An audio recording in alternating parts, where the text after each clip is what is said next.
Good evening, everyone. I'd like to call this regular meeting of the Board of Finance for Monday, July 19th, 2021 to order. First, I'm on the agenda.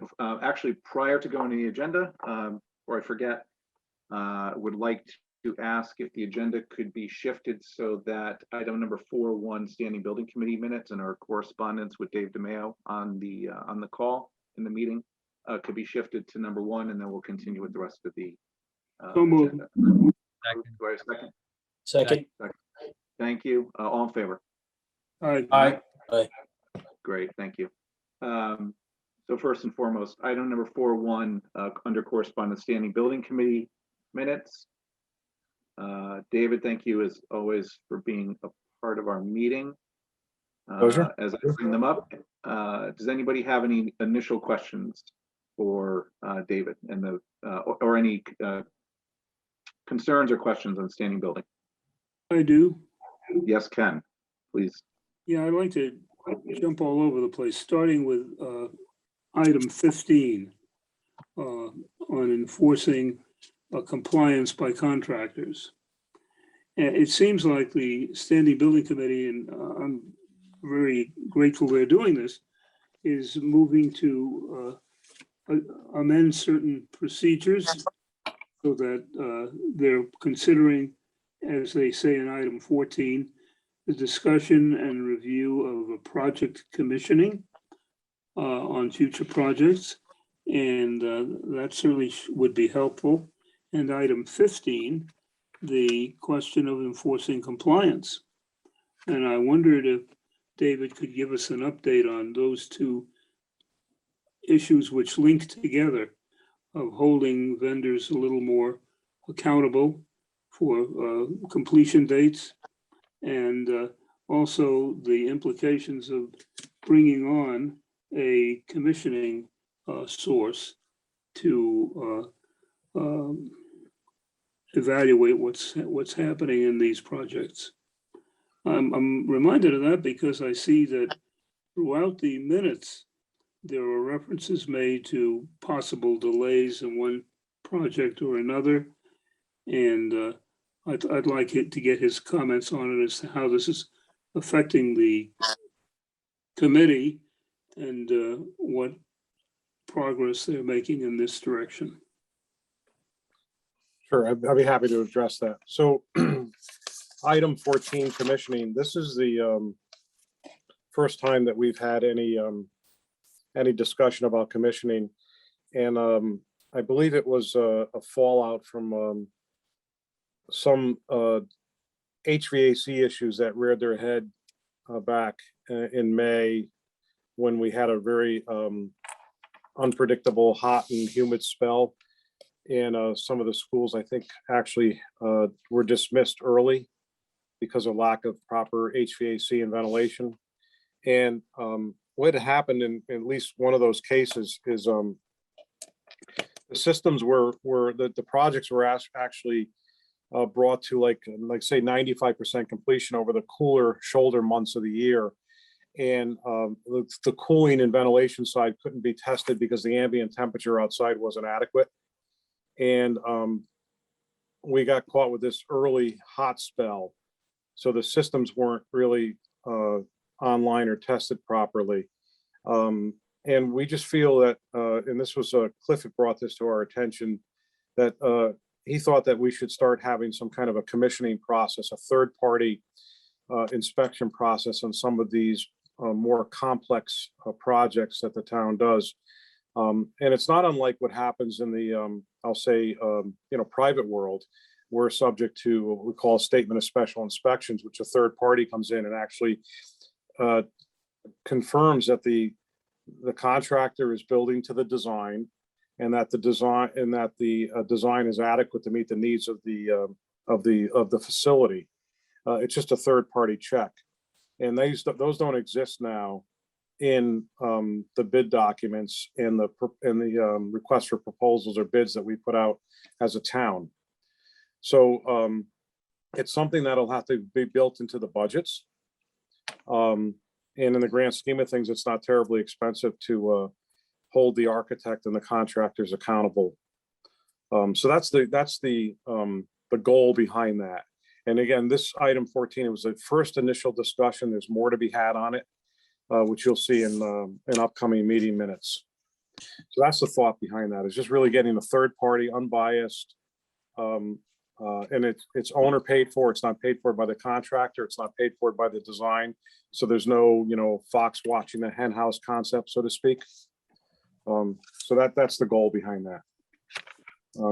Did I answer your question there, Ken?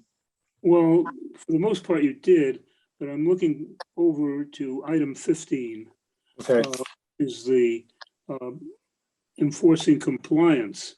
Mhm. Until you get that new procedure. Are you concerned about compliance issues on ongoing projects? There just seemed to have been a couple of issues with the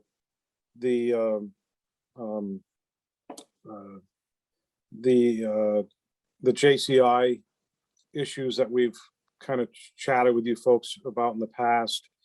And the Baldwin project just seems to be dragging a little bit. And we're just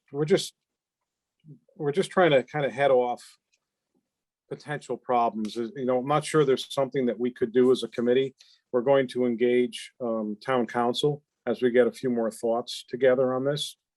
But we just thought that there was some issues with JCI and that whole project.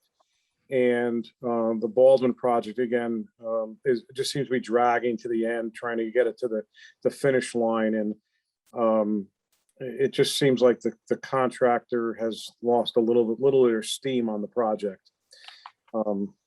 So, we don't know whether there's the need for liquidated damages, penalty clauses. The discussions also come around and say, do we offer incentives, which I'm not in favor of, but what's the right way to handle this? What caught me in 15 was the phrase that was discussed by the committee, but recently there appears to have been some sloppiness on the part of contractors. That's more than dragging feet. That suggests larger issues, I would think. I can't speak to sloppiness, to be honest with you, Ken. That may be something that I can ask Cliff to elaborate on. There was a safety issue out at Melissa Jones in the solar project. I think we talked about last month. But I don't know of any particular sloppiness. I'm not sure who was referring to that in the meeting minutes, but get some more detail on that. I'm really just concerned more about compliance and getting the job to the finish line in a timely fashion, and per the expectations of the town. Good. Let me ask a quick question, David. Oh, go ahead. These commissioning agents, is there sort of what are the economics? Is there sort of a set flat fee? Do they take a percentage of the project, or how, on a per hour basis, or how is that normally arranged? It's arranged by them receiving the bid documents and plans and specs. And there's generally a checklist of items that are kind of industry standards that need to be checked along the way. And it's usually done on they'll give you hourly rates, and they'll give you a lump. They'll give you a project total based on so many hours of their time. You'll have like a senior engineer, a junior engineer, administrative assistant that does reports and things of that nature. And those hourly rates will equate to a lump sum of hours that they'll quote. So it's not really cut and dry, except to just look at the project and look at the complexity of it. Okay. Okay. Thank you. You're welcome. David, I think I just kind of had a comment. I think that your board and collectively everyone would need to decide if incentives and commissioning is worthwhile. But I sort of just kind of thought of it from a cost benefit perspective. And the thought that came to mind was perhaps just being strategic. Maybe we have the expertise to do our own inspections, but when we look at a project that has a high complexity, it may be kind of an insurance to get it inspected very well. Same thing with incentives, maybe we have a good financial incentive to have it completed on time and on schedule. And, some other projects could actually have some leeway. So just thought some strategy might be applied if we use those techniques. Well, there is a company in Madison that's all over the minutes here, called Colliers. And Colliers has submitted estimates for providing such services on the Melissa Jones and also the Baldwin project. And they actually submitted a dollar fee. They said over $21,000 in Baldwin, and for the Jones HVAC, they would provide such overarching services for over $17,000. I think it's $6,000. So apparently we are talking to some people who are considering providing such services. That's true. Cliff did reach out to get a couple of quotes just to test the waters.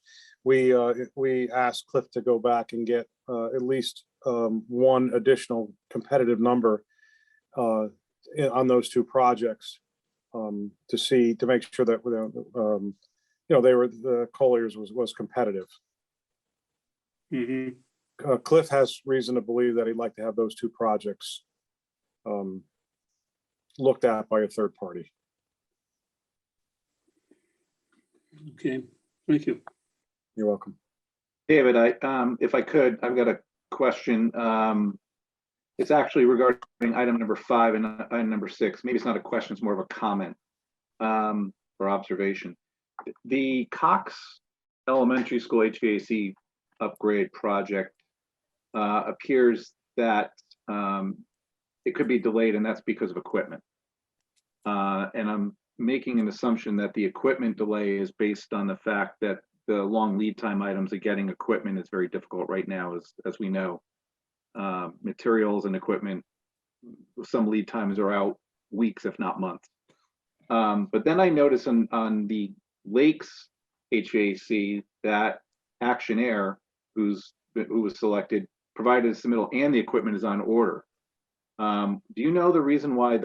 Is it just a timing issue that the Lakes HVAC upgrade project seems to look like it's going to move forward versus the Cox Elementary School because of the equipment not being ordered yet? Was it just a timing issue? Do you recall? I guess, we are trying to drill down a bit. We've had a couple of conversations with Save More, and we've had Jeff D'Onofrio on a discussion with myself and Cliff last week. To be honest with you, there's other equipment vendors out there that have said that they could have met the deadline. It's slipped now because of the time. We just felt if Save More was not being totally upfront with us on the bid. They bid the project knowing that we had a November completion date. And they were awarded the project and immediately asked for a 180-day change order because then they claimed equipment and COVID and all that. And I believe the second bidder was asked to give us some input into when they can get equipment, and they supposedly were going to be able to meet the delivery date of November. And of course, then in the meantime, Save More signed the contract that the town had issued. The town didn't execute it. So the question is it a binding document? Are we obligated to Save More? And immediately upon them sending back the contract with their signature on, they sent a change order, a time extension change order. So it just doesn't have a good gut feeling to us. We've asked them, as it says here in the minutes, to hold their number, to get the equipment on order. The town would be willing. Cliff has a place to store equipment, so the town wouldn't have any storage fees. And really just put this project off until the end of the 2022 school year, attack it in the summer and get it online before the fall 2022 school session begins. And that's where the discussion ended last Tuesday. Jeff and Save More's attorney are in discussion on how that may be orchestrated without any additional cost to the town. So it just didn't have a good flavor to it, Mike. Okay. I just wanted to hear your evaluation of it. That's all. Yeah. I think if you're bidding that project and you know that your vendors are going to be late in getting to it, you put that in the bid documents from day one. You don't submit the bid, get the contract, and all of a sudden, it just didn't have a good flavor to it. If something seems like it smells fishy, then it probably is, right? So, Yeah. But we're just crossing it. And Cliff is comfortable with this approach. The Cox equipment, he believes, has enough longevity in it to get it through this next season. So he's unlike Guilford Lakes, that's more sensitive and tenuous. Cox, he can get another season out and feel pretty good about it. Good to know. Okay. I did want to go back to what Jonathan was asking about the incentives. I just wanted to make a point that the issue that some of the people on the committee have with the incentives is that we may be, people know that there's an incentive. They may actually be putting more in their bids, still win the work. We're ultimately paying more than we need to pay to hit a delivery date. You know what I'm saying? So there's a lot more discussion to be had with this. And it may not go anywhere. We may, but we feel an obligation to the town to raise these issues and have a discussion. Good point. Thank you. Any other questions for David? Any other comments about standing building?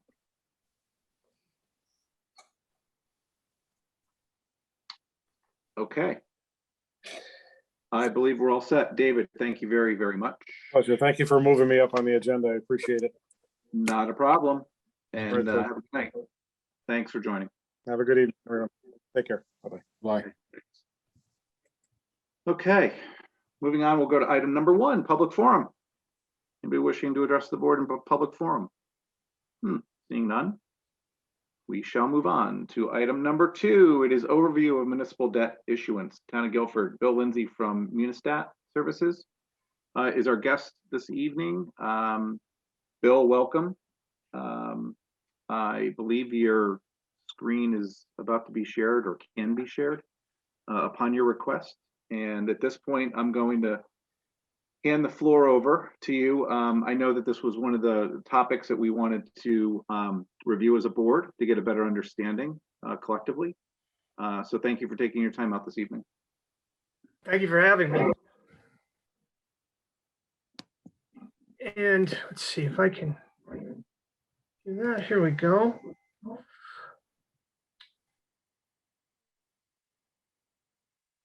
So if you can, hopefully you can all see that now. All right. Yes, we can.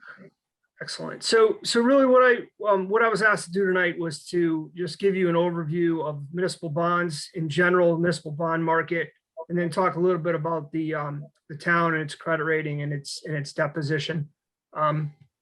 And I know that, came and spoke before this board a little over a year ago about a refunding opportunity. At the end of the presentation, I'm happy to report that we've got another refunding opportunity that would save the town fairly significant amount that we'd like to present to you or make you aware of as well. So that'll be another brief presentation. But so what I thought I would do here is just kind of, again, give you an overview of the municipal bond market from a fairly high level, and then we can, drill down at the end, maybe with some questions about the town and its debt position and credit rating. So I thought I'd start out with, why would a town like the town of Guilford issue debt, right? So, the first rationale here may be that you don't wish to use current resources to finance a long-term asset, okay? You've got money in fund balance, sure, but you feel like you need to save that for other purposes, or they may be earmarked for other purposes. And so now you've got an asset you need to finance. How would you go about doing that? So again, the logic example here is, you've got, you're going to put it on your credit card, right? So you're not going to use your savings account, your checking account. You're going to go out and finance it, maybe put it on your credit card. Why would you do that here? Perhaps the cost of the improvements exceeds what your available resources are. You don't want to use all of your fund balance to finance that asset. So you need to find another way. Another consideration may be intergenerational equity. So you're financing a long-term asset. It may be in use for 20 or 30 years, let's say. You feel like it's important for taxpayers who are going to be utilizing that asset to pay for it, not just the current taxpayers, but future taxpayers perhaps. And so you want to finance it over a longer period of time to maintain intergenerational equity. So now that you've established, you are going to borrow to finance the project, talk about what the characteristics of the bonds that you may be issuing would be. As I think most of us are aware, that state and local government bonds are generally tax exempt. They don't have to be. There are taxable municipal bonds, but the majority of them are issued on a tax exempt basis. The interest received by investors is exempt from federal and state, and in some cases local income taxes, which makes them very appealing to investors. And due to the benefit of that tax exemption, the prices on those bonds, they tend to be higher than prices on, say, corporate or taxable government bonds. And the yields tend to be lower on a pre-tax adjustment basis. One thing to consider here is that state and local government bonds are exempt from the registration requirements of the Exchange Act of 1933. So they're more like bearer bonds, right? So they're not registered with the issuing entity.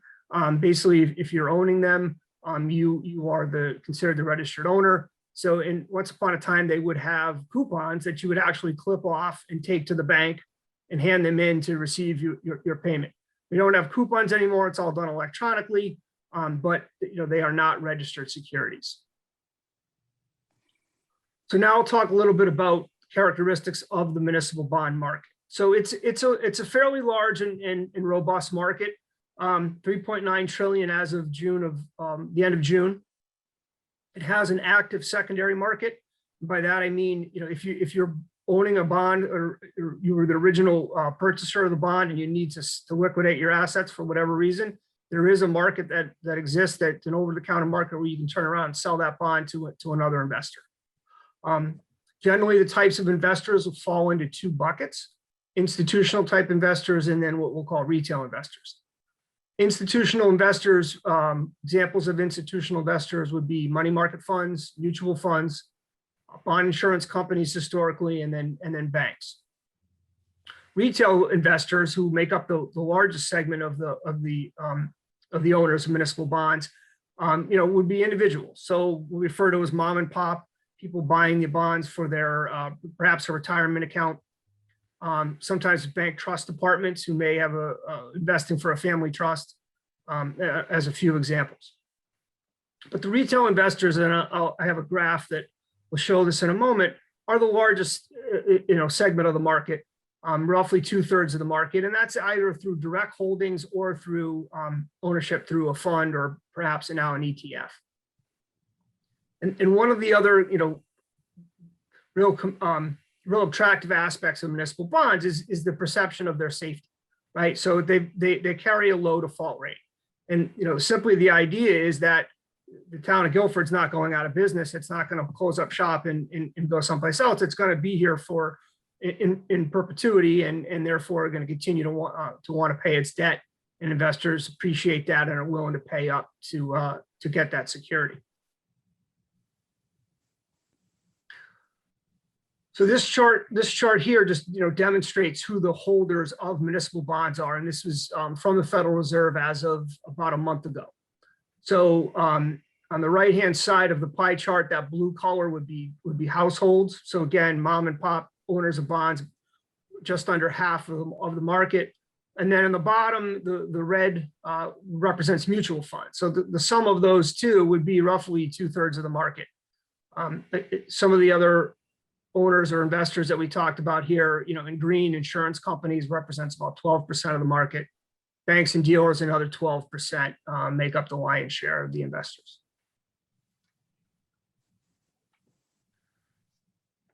So now we've got two charts for you that kind of demonstrate, the use of proceeds and then the types of issuers.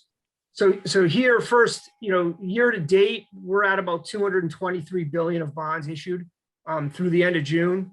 And so that's a pretty good year. We're on target to be roughly 450 billion of issuance, which is a strong year, above average year. Coming into the year, with the effects of COVID, we weren't entirely sure what the issuance was going to look like. Targets from the various economists and from investment banks were somewhere between 400 and 450 billion. So happy to report we're trending on the high side of that estimate. Looking at the two pie charts here on the left, use of proceeds. So here, again, very similar uses to what the town is experienced, and the reason the town has come to market. So the orange, on the right hand side, 28%, that kind of orange, kind of rust color, it would be for educational purposes. Again, so obviously the town has done that recently. On the right hand side, the reddish color, 27% of the market would be general purpose. So that again would be, could be town hall, it could be anything that's a governmental purpose, non-education related. Could be, financing vehicles, fire trucks, police cars, et cetera. Another large segment of the market, about 15% down at the bottom in that peach color, would be transportation. So, right, roads, bridges, things we're familiar with. 11% for utilities. Those are the major purposes. Going to the graph on the right, talk about types of issuers. So that, again, not surprisingly, the largest would be orange, the kind of burnt orange color there, 28% would be state agencies.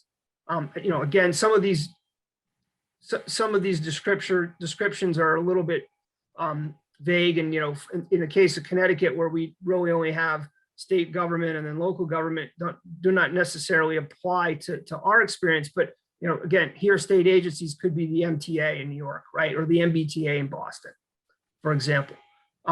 Second largest type of issuer would be in the blue, the dark blue, 20% state government, right? And then down the bottom, cities and towns have about 14% of the market.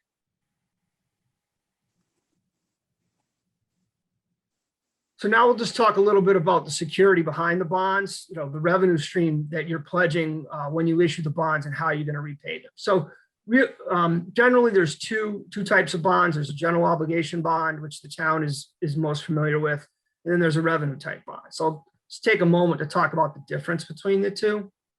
So here, general obligation bonds, this is where an issuer is pledging their full faith and credit, meaning they're willing to raise taxes on all taxable properties within town to the level sufficient to guarantee repayment on the bonds. Okay. It's been said that the first tax dollar collected will be used or go to pay off the debt rather than to pay for operations or say payroll. So in essence, that's the pledge that you're making.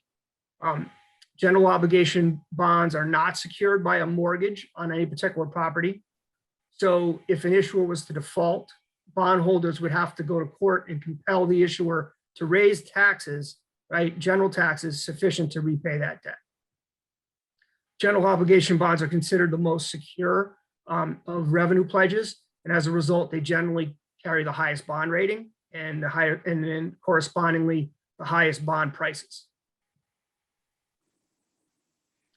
The other most common type of bond is a revenue bond. So here, the issuer would be pledging a specific revenue stream, right? So if they've got an enterprise, an operation that they want to improve or need to improve, they're going to pledge and solely pledge the revenues of that enterprise. Okay. In the case of a revenue bond, the town would generally be issuing those under a trust agreement, and the bondholders would take an actual lien on the revenues of the facility. So in this event, if the issuer was to default, the bondholders could actually foreclose on the facility and then use that to regain their principal. Examples of types of enterprises that generally issue revenue bonds. So water and sewer systems, utilities, toll roads, to name a few. Because revenue bonds are only pledging a limited revenue, and they're not general taxation, they typically are lower rated and than a GO bond would be.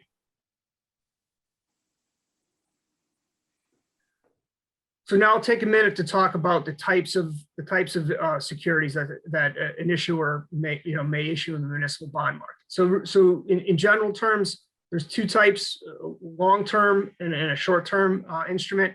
Long-term investment, or excuse me, instrument, we're referring to as bonds. We'll talk about the structure in a moment. Short-term instrument maybe would be a note. Bonds first. The longer-term instrument, there it can be issued with either serial maturities, meaning you're paying off a predetermined amortization every year over a prescribed amount of time. In Connecticut, that would be anywhere from 1 to 30 years. In the general market, they can go longer, but we're limited up to 30 by statute in Connecticut. They could be issued as term bonds, where you've got one balloon payment, if that's a structure that would be appealing. On the short-term side, it's common to issue notes, and under Connecticut statutes, we have to mature within less than 2 years. Typically, they're done for a year, but they could be less. They could be 3 months, 6 months, 9 months, for example.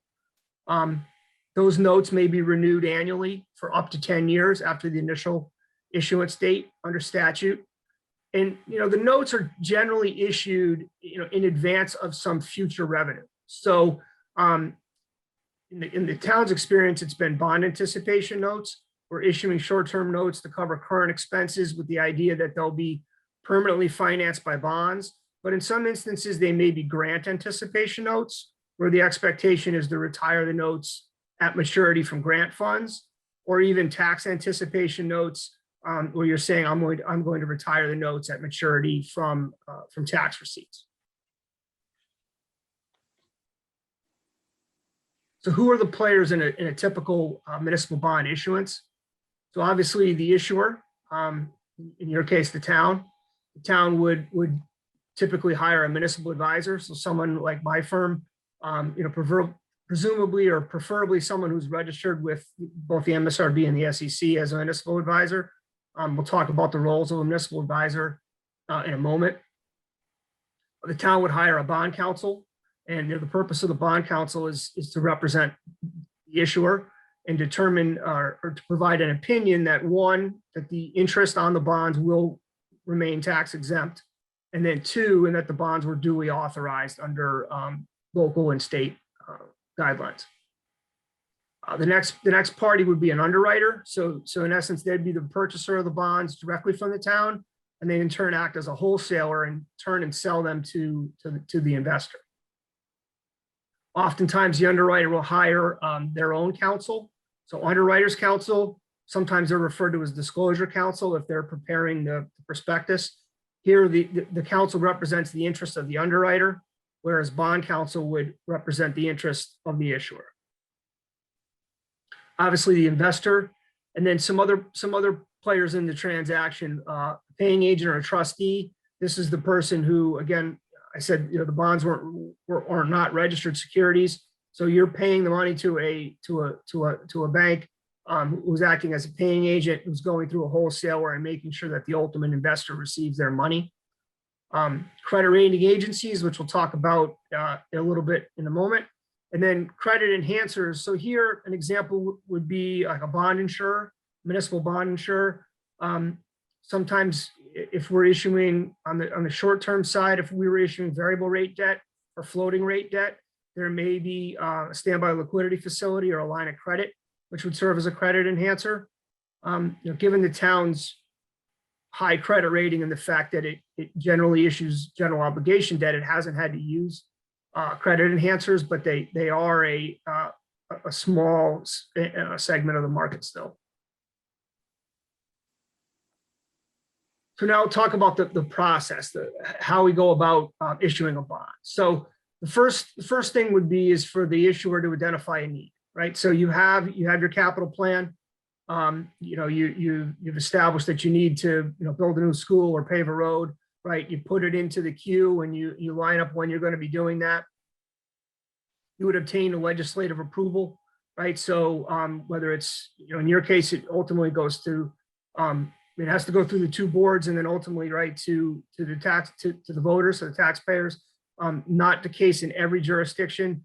Maybe the town council could approve it, but you need to obtain that legal approval to enter into the borrowing.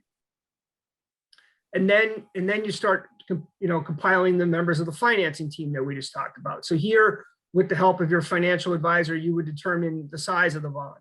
Again, based on cash flow, based on the project schedule. We would discuss what the term of the bond would be. What's the useful life of the asset? We want to match up the useful life of the asset with the amortization of the bond. Talk about what that structure might look like. Next, you would develop an offering statement. We refer to this as the official statement. So this would now, town staff, finance office would work with myself and bond counsel to put together that prospectus that the town would use to go to market. We would obtain a bond rating from one of the bond rating agencies, and then perhaps credit enhancement if required. And then you would have a sale. We'll talk about methods of sale in a moment. And then about 2 weeks later, we close on the transaction and the town receives the funds and then needs to invest them in a prescribed amount of time. It's important to keep in mind that the tax code does allow issuers like the town to issue on a tax-exempt basis, but there are strings attached, and that the money must be used for a governmental purpose and it must be spent within a reasonable amount of time. There are certain exemptions where that if you meet those exemptions, you don't have to calculate the yield on the bond, but it's important to understand that we cannot exceed, when we're reinvesting, we cannot exceed the yield on the bond that the bonds were sold at. So this is, again, a function that the finance office would monitor, over time to make sure that that you're spending the money in a timely fashion. So now, method of sale. So there's really three methods of sale. The most common, the first is a competitive sale, which has been the town's practice for the most part. Competitive sale, if it's a GO bond, it's highly rated. This would be one or the most common type of sale. Now here it's a sealed bid process, just like any other procurement that the town would have. Take bids online, open the bids at a certain time, and then award it to the lowest bidder. Second type of sale would be a negotiated sale. Here we're picking an underwriter in advance and negotiating the transaction with them.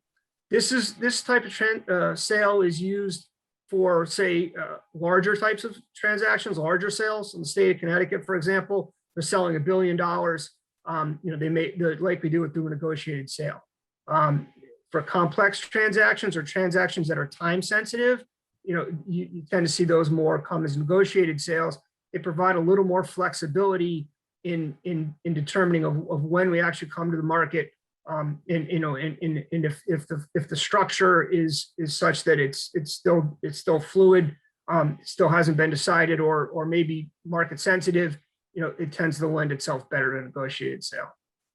The last type of sale would be a private placement, where you're actually going directly to an investor, a large institutional investor, could be a bank, could be a fund, and negotiating with them directly. That tends to happen in instances where you don't have a rating or you don't want to get a rating. For most GO type credits, it's certainly highly rated credits, it's more common to see a competitive or negotiated sale. So now just take a moment to talk a little bit about credit rating and the credit rating process. So at its core, credit ratings are assessments of the relative credit worthiness of the issuer. Basically, that's a long-winded way of saying what's the likelihood of repayment. Okay, they're trying to measure the distance to default. Okay, is how they refer to it. So how likely is the investor to get their principal back? Ratings are initially issued when the new money bonds are sold, and then they'd be updated periodically when new parity debt is issued. Rating agencies, again, if the bond is a 20-year bond, they won't just rate the bond in year one and then walk away. They will maintain, they do have a surveillance responsibility to periodically come back to the issuer to make sure that circumstances haven't changed. So, once every 2 years, at least once every 2 years, we'll come back to you and say, okay, let's have a meeting, let's have an update and see where you stand. The town does enter into what's called the continuing disclosure agreement, where it pledges to provide to the market, to bondholders annually a certain types of information. Basically, it's your financial report that you produce. And then, and when that happens on an annual basis, we may, we'll be talking to the credit rating agencies periodically after that comes out. Major players right now are Moody's Investors Service, Standard & Poor's, Fitch Ratings, and now Kroll Brothers is the newest entry to the market. I'll show you in a moment here the span of the rating categories. Excuse me. They range from AAA at the highest down to C being the lowest, and depending on the individual rating agency, they may provide further graduation on their rating by assigning a modifier. So, for example, if we're in the AA space, Moody's would call the highest AA rated bond AA1, and they'll use a 1, 2, 3, 1 being the highest, 3 being the lowest for AA1, AA2, AA3, and then down the scale. For Fitch and Standard & Poor's and Kroll, they'll use a plus minus system like you did in grade school. So AA, AA plus being the highest, AA minus being the lowest. So here we've given you the matrix on the range of ratings here. So AAA being the highest, and then AA category, single A, triple B, or Baa1 is the lowest of the investment grade rating categories, and then below that we get into junk bond status. So BA or triple B, CAA or triple C, and then C or D, which would be a default rating. And again, within each of these rating categories, they will assign a designation for to further graduate these, right? So 1, 2, 3 plus minus. Now we're happy to say that the town has been using S&P and Fitch, and it does have the highest rating from those two rating agencies. And we did speak to them recently in connection with the new money issue, and fortunately the ratings weren't out in time for this meeting tonight, but based on their feedback, we fully expect affirmation of both AAA ratings on Wednesday. So just take a quick moment, talk about municipal advisors. So why an issuer would hire a municipal advisor. Again, our role as municipal advisor is to help the town achieve the lowest borrowing cost, simply put. But it's important to understand that, under SEC rules, municipal advisors have a fiduciary responsibility to the town. We're required to put the town's interest ahead of our own. That's not the case when you're dealing with underwriters. So bring this up to say that, underwriters, their obligation is ultimately to the investor. So they want to purchase the bonds at the lowest possible price, whereas the town wants to issue the bonds at the highest possible price. So it's important here to keep in mind that issue and price are inverse to one another. So the higher the price, the lower the yield, right? The lower the price, the higher the yield. The investor wants to spend as little money as possible to get the best bond, but the town wants to sell it at a higher price or a lower yield, okay, lower interest rate. And that's where it's important that the town has a municipal advisor to help them achieve that. And again, roles of municipal advisor, recommend structure and timing.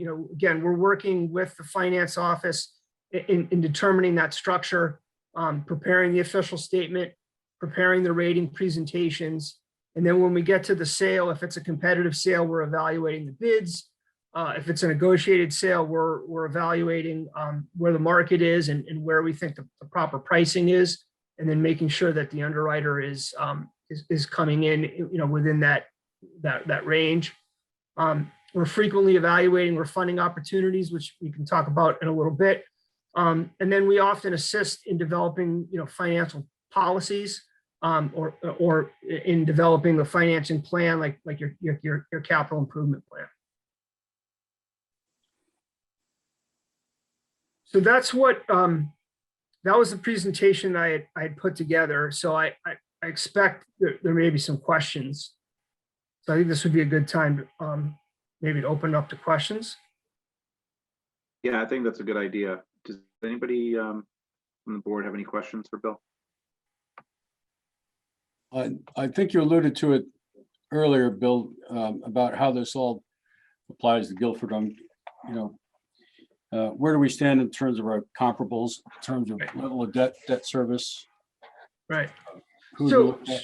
So I put together, Bob did send some questions in advance, which I appreciate.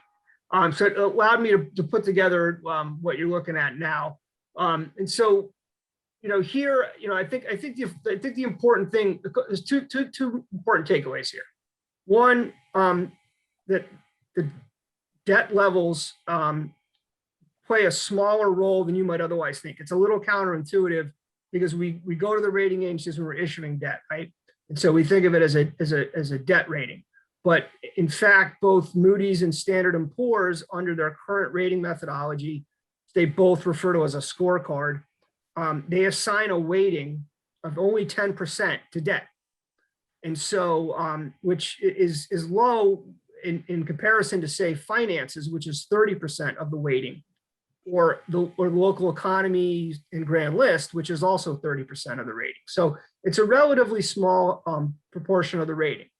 And so I bring that up because, I think what we'll demonstrate here, and I don't think this will come as a surprise, is that the town's debt levels are moderate at this point. But I think it's important to understand that, one, it's not threatening the credit rating of the town at all. Again, we just spoke to the credit rating agencies last week and had very good conversations with them, got some really strong feedback, and we fully expect that they will both affirm their highest rating on Wednesday. But when you do take a look at some comparable communities, the town's debt is on the higher side relative to a number of peers. So what I did was I pulled 9 other communities that are similar in size by population and by budget. So basically, I took your population and budget and I said, okay, create a range plus or minus 20%, and I picked select communities out of there. There's quite a few other communities that fall within that range, but I didn't want to burden you with 30 comparisons. So kind of took a select group of 9 other communities. So you can see them there. So, and it's important to understand, that again, this is only 10% of the bond rating criteria. So on the credit side, these communities run from East Haven with the lowest rating as a single A credit up to Wilton and Simsbury, who are similar AAA credits to the town. I think anecdotally, there's a largely, as you can see there, well-rated credits, okay? AA1, AA plus, AAA type credits, but not exclusive. So the data points I pulled were population, median household income, because I think that's an important consideration here, because Guilford is a wealthy community, and as such, having a moderate level of debt is not inappropriate or not inappropriate. Okay, and I think we'll see that here as we when we get to the metrics at the bottom, that the towns that tend to have the higher rated debt, the higher debt levels, excuse me, tend to be the more affluent communities because they can afford to pay for it. So we also pulled down here, so revenues and expenditures, the grand list, both from an assessed value perspective, because I think that's what you're most used to thinking of when you're setting the mill rate, but also the equalized net grand list from the state of Connecticut's Office of Policy and Management as a proxy for full value, because that's important metric in the rating agency's methodologies. And then we pulled the total debt load as well as what the annual debt service was. You know, I stuck to fiscal ending 20 because that was the last audited year for everybody. Not everybody's websites have 21 or 20 budgets up available on them. And so I went with the best publicly available information, which came from the MSRB's EMA system, so that we can make a comparison. And I used the gap numbers here because that's the methodology the rating agencies are going to use. So that way we're sticking to their methodologies as best we can, or as closest as we can. So those are the data points. And then down the bottom, I put them together again. This is in alphabetical order. It's not necessarily in any particular order with respect to the ratios. But here, we focused on 4 metrics. So debt per capita, that's total debt load divided by the population. Debt as a percentage of that full value, or in this case, the equalized net grand list. Again, that's a criteria in both Moody and S&P's scorecard rating. Comparing total debt load to revenues, again, that's a metric in both Moody's and S&P's methodology. And then carrying charge, which you're very familiar with in your benchmarking. So if you look at the debt per capita first, based on the 20 numbers, that it was $4,400 per capita, which would be the highest of this peer group. Behind Guilford would be Wilton at $4,200 and North Haven at just over $4,000. So you're in the top third there. Looking at debt as a percentage of the full value, so you're just over 2%. So 2.06, of this group, of this peer group, you'd come in second to North Haven, who was at 2.2. But I'll say 2% is low based on the rating agency's criteria. Under S&P's criteria, they use a 3% debt to full value threshold, and in the town in its current rating with them has a positive adjustment because you're less than 3%. Okay. And then comparing debt to revenue. So here again, it call it 87% rounding up. It's the second highest in the group behind North Haven at 89%. But again, that's, I would say that would be considered a moderate level. So looking at Moody's methodology, they use in their scorecard methodology ratings of 1 to 5, 1 being the best, 5 being the worst. And for this one particular metric, which carries a 5% weight rating, again, they use 2 metrics, 5% each, total to 10 for an overall debt rate weighting. You would be 3, a score of 3 for this one metric, which they consider moderate. Carrying charge, again, so this is one that you use in your benchmarking. Here you're the highest of the peer group at 9%, but again, I think I would characterize that at a moderate level. Looking at S&P's methodology, when they look at this metric, anything less than 8% they consider low. 8 to 15% is moderately low, which is where the town currently falls. And then when you get above 15%, you're at moderate. So you're not even at that level. So again, is it higher than this particular peer group? It is. You're definitely in the top third for all these metrics, but it's not inappropriate, nor is it pressuring the rating at this point. So I think to me, that's the important takeaway. And I guess I'd say this one last thing is, when we talked about this last February, we're now on the other side of the peak, so to speak, with respect to the debt service for the high school.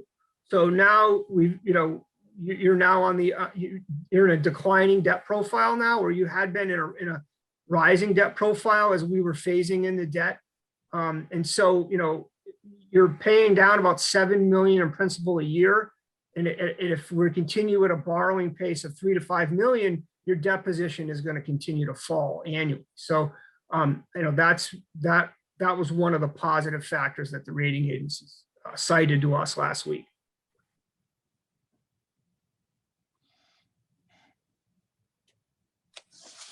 That's very helpful information.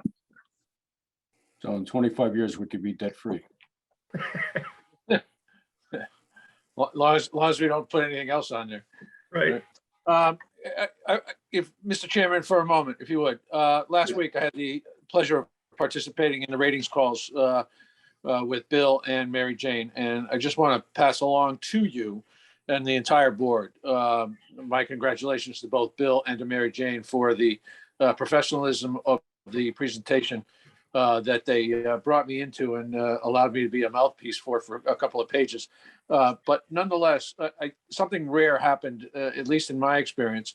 At the end of the S&P call on Tuesday, the woman who was conducting the interview with us made some unsolicited comments about how professional the presentation was, how well managed Guilford was, and just how good a story we told. So I just think it needs to be acknowledged that the work that Bill and Mary Jane have done to get us ready for those presentations, in addition to just highlighting the story that is Guilford, was phenomenal. And then as soon as the call ended, and Bill, you might want to comment on this, I turned to Bill and I said, Bill, has that ever happened where they've given you that kind of compliment after a call? So Bill, if you wouldn't mind. Yeah, no, that was pretty unique. I have to say, and as Matt alluded to, it was unsolicited. It was, from the heart, I guess, and she was speaking her mind, and it was nice to hear. And it, definitely made us gave us a high degree of comfort that they're going to affirm the rating. Yeah. Mr. Chairman, I have another question. This comes from Charles Haverter from this morning, and that's Bill, just not specifically, but generally, our current bond ratings, how do we stack up against, we saw some of our comparator towns there, but how do we stack up against municipalities generally in the state of Connecticut?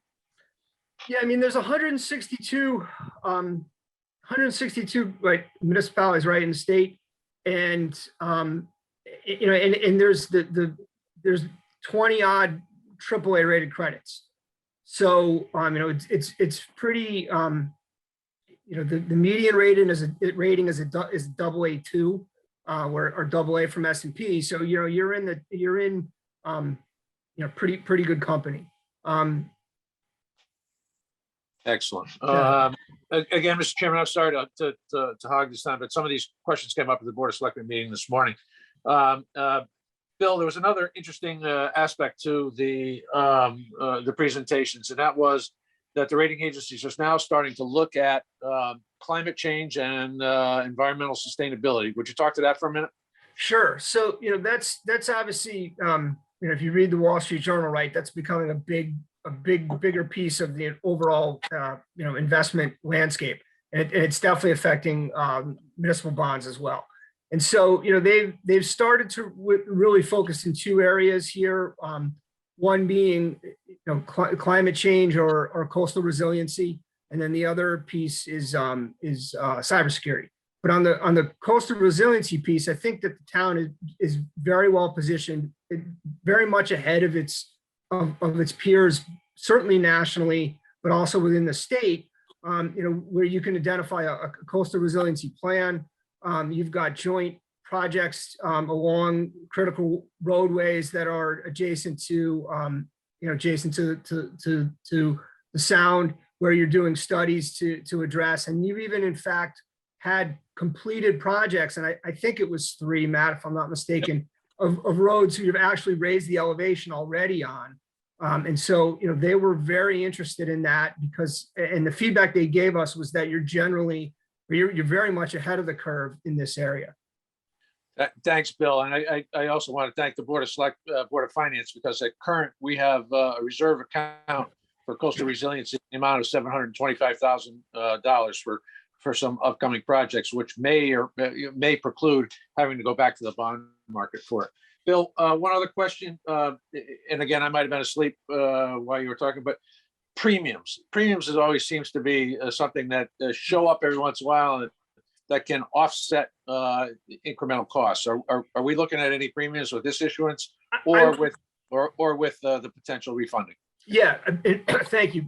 Very much so for both. I mean, it's important. So in terms of first, what is a premium, right? So the idea here is when the bonds are sold, they're not just sold at par. They're not sold at 100 cents on the dollar. They could be a premium bond where they're sold for over 100 cents, or they could be a discount bond where they're sold less than 100 cents. Different types of investors, those retail versus institutional investors, have different preferences, and they're willing to pay for different kind of things. What we're seeing right now, because we're in what is perceived to be a rising interest rate environment, all the talk of inflation, at some point the Federal Reserve is going to start tightening. Those institutional investors are willing to pay up to get a higher coupon bond. So if they have to mark their assets to market, and what happens in a rising interest rate environment or with inflation is that it tends to erode the value of their fixed income investments. So they're willing to pay to get a higher coupon rate on those bonds. The current dollar prices in the non-callable range of an issue could run as high as 130 cents, which is quite high. The offset to that is it's a higher coupon. So that's what the town pays the interest on. So you will receive money up front at closing, which would offset that higher interest rate on the bonds. And we're seeing overall dollar prices for an issue. Again, we're talking about a 20-year financing here for this new money financing, that are anywhere between 108 to 112 cents on the dollar. So I fully expect there will be a significant amount of premium with this issuance as well. And in a moment, when we kind of switch gears and talk about the refunding, I've got an estimate of the dollar price, which was actually 116 for the whole issue. So just to demonstrate that point. Right. And Bill, we'll leave this one for a follow-up conversation because I know in interest of time here, but the issuance of bonds for pension obligations or for OPEB, but I think that's probably a conversation for another evening. Yeah, and Mary Jane and I have had quite a few conversations about that. So I'd be more than happy to come back and speak to either of the boards about that, and tell you our experience in that area. Thank you. Thank you, Mr. Chairman. You're welcome. Anything else for Bill before we go on? I know, Bill, you've got your the refunding presentation that you wanted to do. So you want to go on to that, and then we'll ask questions there. All right. So just, again, you may recall that, it was right around the time that COVID hit that I came to you and we had a conversation about a sizable refinancing. And that went very well. But I'm happy to say there's another opportunity for the town. In terms of the mechanics here, we talked about this last time, but unfortunately, whereas the most common example we give for refinancing is refinancing our home mortgage, right? Since that's the biggest, loan that most of us have in our lifetime. It's not like our home mortgage where it's prepayable at any point in time. When the town issues the bonds, we set a optional redemption or call date. And if we're refinancing the bond ahead of that call date, it's an advance refunding, advance of the call date. And if we're at or within 90 days of the call date, it's a current refunding. Under the Tax Act of 2017, the federal government removed the ability for state and local governments to do advance refundings. So ahead of the call date, on a tax exempt basis, we would have to do it on a taxable basis. So if you recall, and I think the chairman might have actually, it was either Mr. Hartman or Mr. Ailes asked this question, like, why can't we do all of the debt? We're only doing a third of it a year ago. Well, so the reason is those bonds weren't callable, but some of them are callable now, specifically the 2015 series bonds, which was the first series bonds issued for the high school project, are now currently callable. So we're looking at refinancing them. We're looking at refinancing all of the outstanding maturities of those bonds. So it would be August of 22 through August of 35.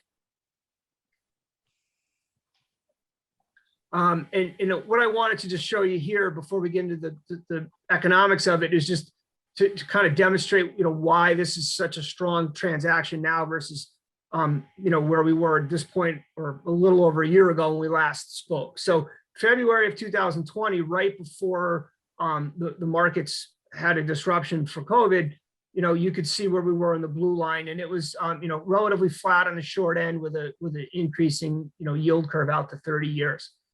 But as a result of COVID, the Federal Reserve has had to do some more easing, and we've got a steeper sloping yield curve in the short end. But we are down, anywhere we're down roughly 80 basis points from where we were in February of last year. So that's presenting us, in part with this opportunity and why it's as strong as it is. So then talk about the economics here. So again, these are preliminary numbers based on the market as of Thursday. We unfortunately we can't lock these in until we issue the bonds. But based on last Thursday's market, we would be refinancing a total of 20.8 million of prior bonds. We're able to do that by issuing only roughly 18 million for the reason that Matt mentioned, and I'll show you in a sec, with respect to new issue premium. The effective rate for the new bonds that we would be issuing would be only 1.16%, but estimating a purchase price of 116 cents on the dollar. So that extra 16 cents is enabling the town to refinance $20.8 million of old debt by only issuing 18 million of new debt. So in essence, reducing your debt load by $2.8 million. Additionally, there's annual cash flow savings, which I can show you in a moment, of 2.6 million on a present value basis using the yield on the bonds. That works out to be just under 2.5 million, which is about 11.9% of the prior bonds. You may recall we spoke a year ago that we talked about the GFOA, government finance officers' best practice is a minimum of 3% net present value. We're 4 times that. We're looking at 4 times that. So it's a very strong transaction. In terms of the annual cash flow savings, so they're roughly 175,000 a year.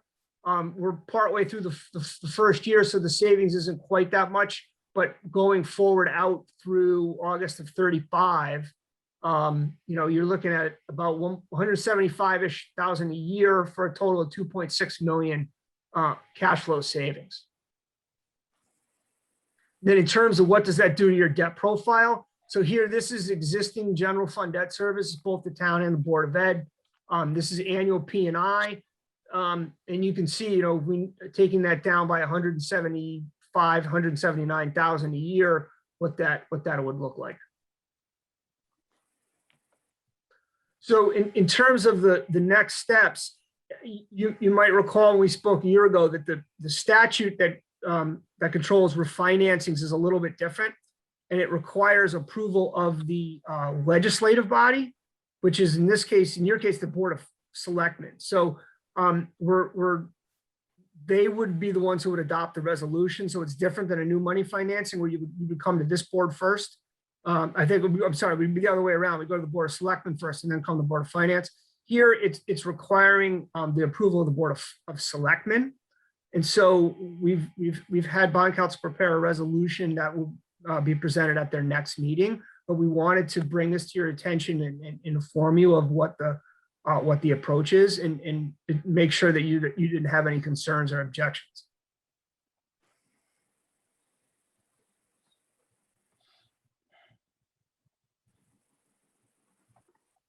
Here I was talking and I was muted. Bill, thank you. Just real quick on the slide before. So just to be clear, the amount of money or the debt service that we're talking about refinancing is the issue number 1 of the high school, and then there's several miscellaneous amounts. Right, there, So- yes. And that's all we can refund right now. We, Yeah. as you pointed out. On a tax exempt basis, yes, it is. Yeah, Right. it is. And again, if there's been discussion in Congress in amending the change that had been made in 2017, allowing state and local governments the ability to do tax exempt advance refundings, but unfortunately that hasn't passed yet. So until that does, this is the only thing that we can do on a tax exempt basis. Okay. So And then- between the two refinancings, it was 3.1 plus 2.6, about 5.7 million in real money savings, and then $475,000 about a year in reduced debt service. But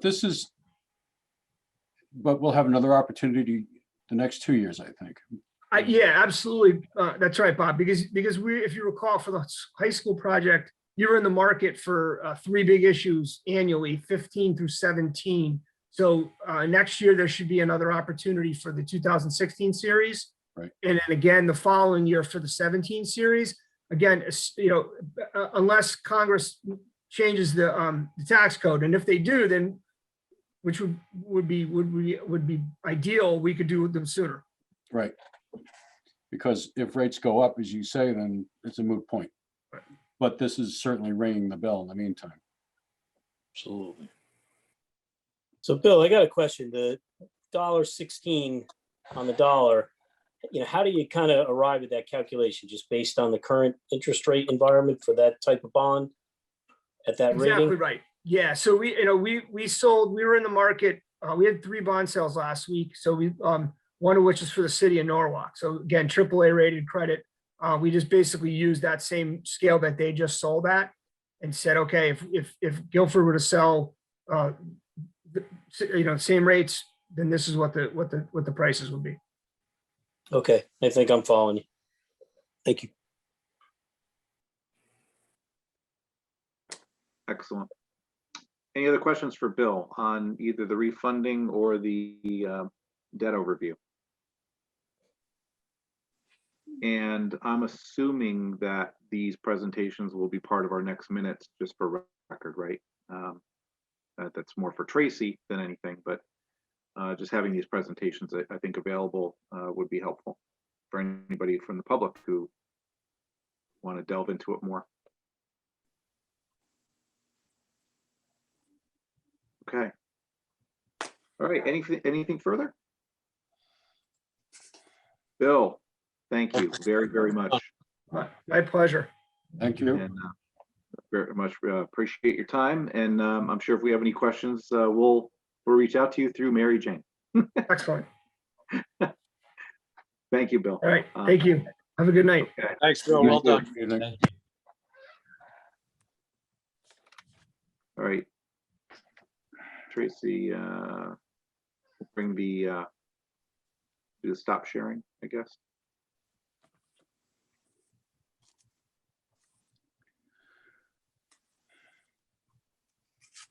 Beautiful. Excellent. Thank you, Tracy. Okay, moving on to item number 3 on our agenda, which we're at approved minutes of regular meeting minutes of June 21st, 2021. So your motion. There's a second. Second. Great. Any corrections? Comments? I had a couple of minor ones. Jeff, Jeff, go ahead. On page 2, the paragraph starting, Mr. Trotta noted a discrepancy, which said if we had JCI, it should be manage the project. Not mange. Yeah. Okay. Yep. Got Talk that. about sloppy. Yeah. And then on page 3, first paragraph, I just think, just to clarify it a little bit, Ms. Malavasi said the bottom line is all the reasons towns typically pursue pension obligation bonds do not equate to Guilford. And then in the next sentence, the town is in a good position and the cons of moving forward with, I would say, pursuing pension obligation bonds outweigh the benefits. Where are you, Jeff? The top paragraph on page 3. Paragraph that begins, Ms. Malavasi said the bottom line. Oh, yeah, okay. Thank you. I just think reiterating that it's the cons of moving forward with pursuing pension obligation bonds outweigh the benefits, just to clear it up a little bit. Okay. While we're on that page, first paragraph under item number 4, right in the middle, the sentence that, well, right after it says they were predicting 69% all year, they have not received a reimbursement. And then on the very first page in the vote of the minutes, just in favor, Trotta is mentioned twice. There was a double Trotta there. Anybody else have anything? Okay, call question, all in favor? Hi. All right. Any opposed, abstentions? I will abstain. Megan, you're abstaining as well, right? Okay. Okay. Going on to item number 4. Pension committee minutes, seeing that we already did standing building. Anything under pension committee?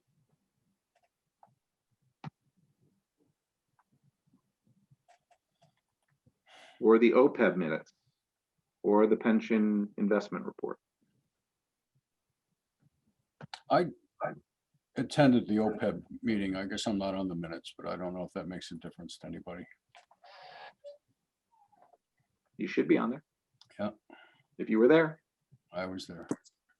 In fact, I was there seconding things without You should- the Old power to habits- do old so, habits die hard. without the right to do so as The a old habits trustee. die hard.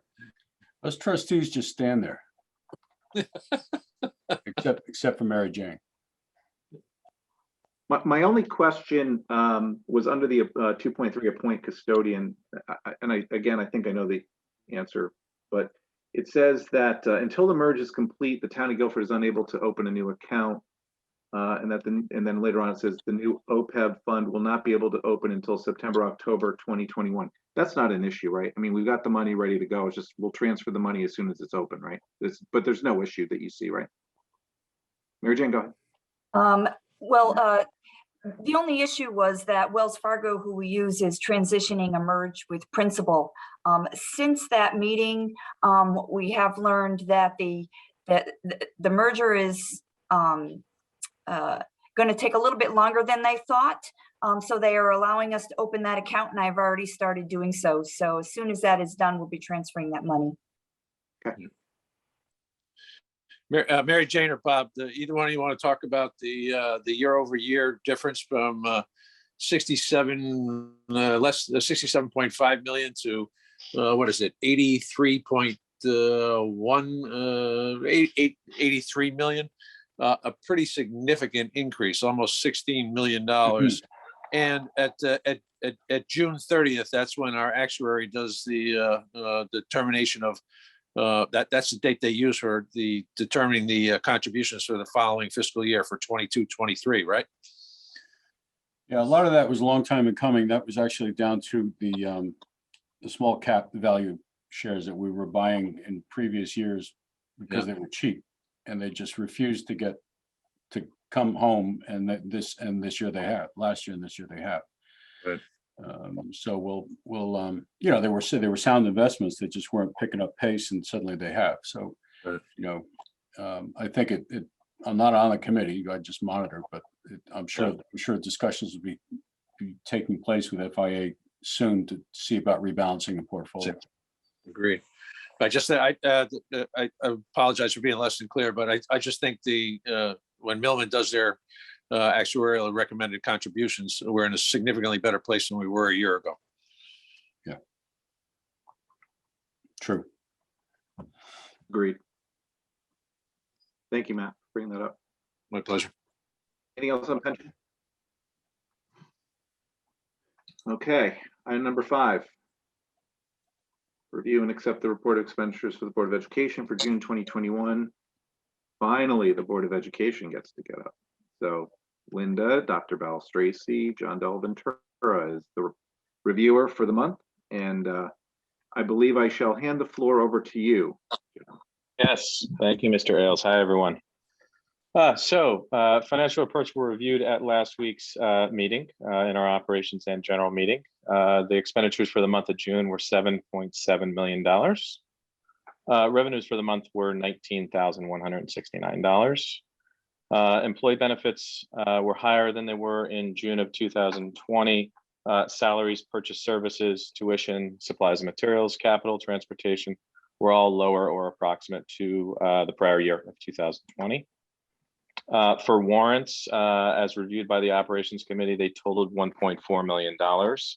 And per Linda's current projection, we are slated to end the year with a surplus of $60,000 to $70,000. And that is our review for the month of June. Quite succinct, Mr. Del Ventura. Very, very Thank well you. done. That just means that we're going to ask you a lot of questions now. Can't get off that easy. Questions from the board? I just wanted to say I was unable to attend the June meeting, and I believe in reading the minutes, there was a lot of kudos going around. I wanted to add my kudos to the Board of Education, to Linda, the board, the administration, for where we are after numerous months of flirting with lots of money that we thought was going to be needed to supplement, and it went fantastically. Now, of course, a lot of that, it was not just the expenditure saving, but I should remind everyone that there was a lot of grant money that we were able to obtain. Again, that's largely because of what the departments were able to do. So it was a dual effort. So I did want to just add my congratulations on that and appreciation. I just didn't get a chance to do it last month. Linda, I was going to ask you about the second line. That was Jonathan, go ahead. just Go ahead. caught my attention that we kind of ended up with a little bit of money on the salaries line, and I don't see encumbrances. Is that that's accurate? I guess we're over budgeted a little bit for paraprofessionals and teachers and a few other items, and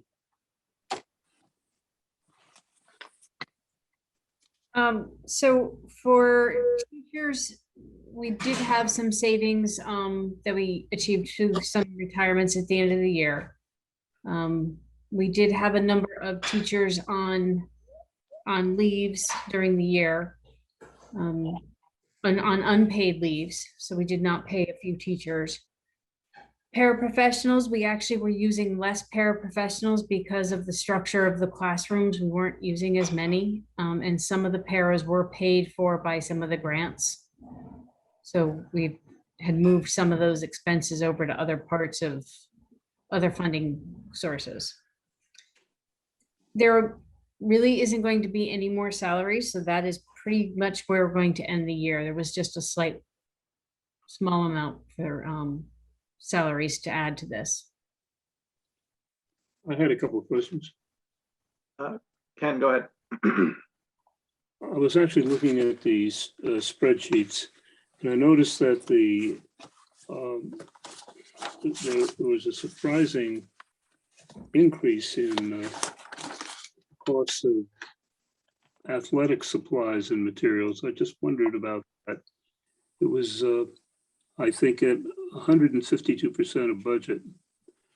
So that's about $111,000. Pardon me.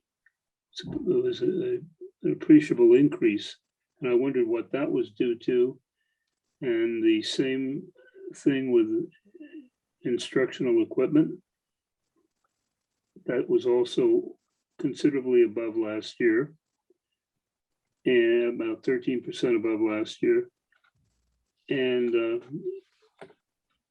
let me see, upgrade in buildings and grounds, that's also up.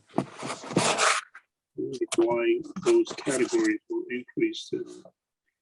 in a hunkered down year. Okay, so the athletic supplies is, purchases of the new uniforms and some of the, items that are done for the new Grizzly mascot. So changing over to the Grizzly from our old mascot. Equipment instructional, we've purchased some additional tables that are going to be needed for underneath the tents for the classrooms. We've purchased some other equipment that had been deferred but is needed now. So there were some purchases of equipment that was done at the end of the year for items that were needed. And what was the last one you had, Ken? I think it was upkeep. Upkeep Yeah, of building and grounds. That at this building and grounds. At the time of this report, there were still a large amount of encumbrances under that line. We have reduced some of those since then. So it's not going to be as far as over budget, but there were a lot of expenses in there that were not originally budgeted because of COVID. So there were some things in there like the contract for the hand sanitizer that was not budgeted. It was way above what we had figured on for purchasing that during the year. But that line will come down for the final report next month.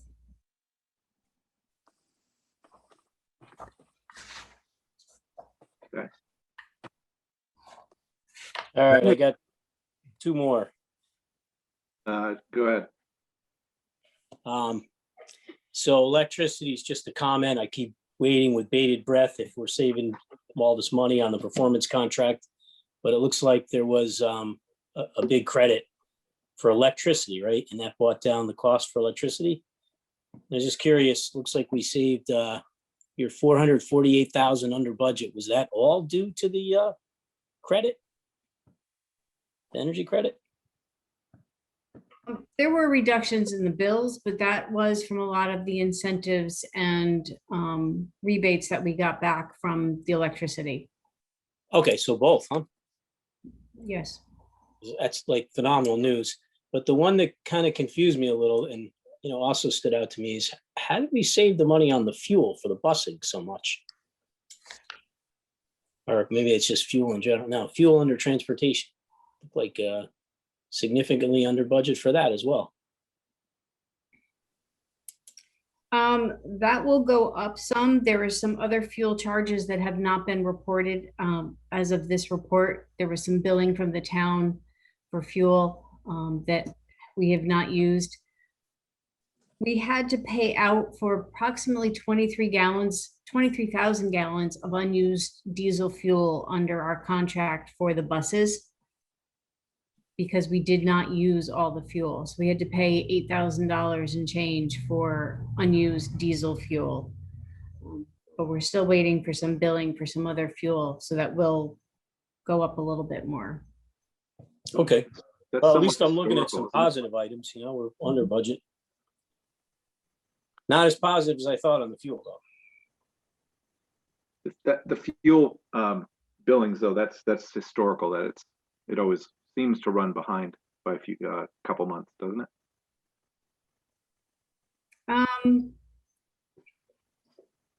Yeah, sometimes.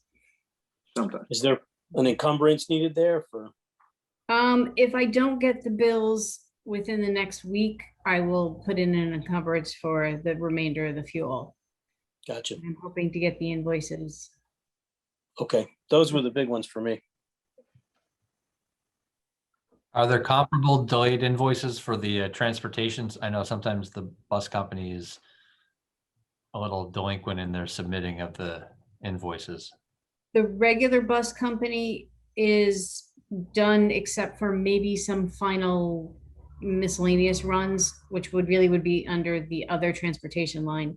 Special ed transportation bills, we are still waiting for some to come in. We made some more calls today asking for invoices. I think we're down to one company we're waiting for. Great. Do you anticipate that that's going to have much of an impact on the surplus at the end of the year or not really? unless they come in higher than I anticipate, I don't think it's going to. I've been kind of figuring those remaining bills that are outstanding. Great. Unless my guesstimate was really off, it shouldn't. Terrific. Thanks. Anything else on the financials? Or we can move over to the warrant. Mr. Chairman, just for a moment, I just want to follow back to the payment we have to make, both on the town side and Board of Education side, for fuel that we have not utilized. I think Bob Hartman asked that question a couple of months ago. We did reach out through council. I reached out to council. We took a look at our contract. We will be revising our contracts in the future because we have only two specific delivery points for our, not two, but we have very defined delivery points. And the company, East River Energy, is not obligated to deliver those to anywhere other than the places we have. I had actually reached out to Cliff Gurnham to see whether or not the First Student Bus Company would be interested in purchasing some of the fuel that we had in excess. Unfortunately, I think they buy at a much better premium than we do because First Student is a much larger organization and they declined to top off their tanks at what would have been our prices. So, and our ability to actually have it delivered there was in question. So just wanted to follow up on the point that Bob had raised a couple of months ago. Thank you. Thank you. Question on the warrant. Actually added two, I believe. Well, I'll start with the easy one. It's on page 10. It's $9,300. The vendor, or the description it says, is bear mascot.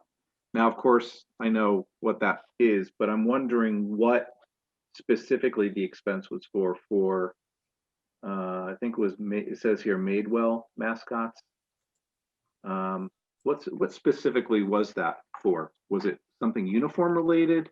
You know, and again, that would go towards the expenses, the greater expenses that Mr. Gammon was talking about. It's not a uniform. It is a costume of a mascot. So it's an actual, Like Mr. Met. yes. So someone's going to wear it. So someone's going to wear the bear mascot. Got it. It's an actual it's a mascot costume with an additional head. So it's got a different face to it, into this costume, I guess. I don't know. Okay. I think it sounds like, I think there ought to be a lottery for Board of Finance candidates to be the first one to wear it at an upcoming football game. There'll be a sign-up sheet at your next meeting. Yeah. Question. Not if word gets out what it costs. Oof. I think it's okay if it's cold out, but if it's hot out, it's not so great. Right, exactly. My second question is, and again, I'll try to be general on this. There's two particular healthcare facilities that have expenses that are tuition, and I'm wondering how is it work that the healthcare facility is the name and then the tuition goes to the healthcare facility? I'm just wondering the process. I don't want to, again, I don't want no name. I don't want to go to names or the amounts, but what's the process where that might happen? So in some cases, it is one of the facilities is associated, one of the schools is associated with a medical facility. Okay. So that's that. But the other way this happens is if a student is in the hospital, they provide tutoring or education while they are hospitalized, so that they don't miss out on some of their schoolwork. So the healthcare facility actually does provides the education. Yes. And they get paid. Okay. They receive the materials from the teachers, and they have somebody there who administers or works with the student like a tutoring kind of thing while hospitalized. Okay. Very helpful. Thank you. I don't ever remember really seeing that, but that makes sense. Okay, thank you. Yeah, it pops up occasionally. Anything else on warrants? Well, the biggest numbers, of course, are on page 14, and I'm still getting used to, I still don't know my way around the transportation issues. Are those various things for specialty transport? Is that regular transport, special transport to other schools? What, there's a very big number there, 231,000. Special, How does that all shake out, please? So the April special transportation of 231,000, that was a billing error from specialty transportation. They gave us a credit the following month. So that is not normal. Doesn't look normal. Yeah, we went back and forth on it for a while, and it was better for me to just pay the bill and get the credit in the following month. We have, their billing comes in 3 parts. We have our regular transportation. We have transportation for special needs. So it's the wheelchair vans. They also do some of the runs to some of our outplaced schools. Under the contract, they have the right to pick any of our outplacements and do those transportation runs for us. So they do a couple of those runs that's on that bill.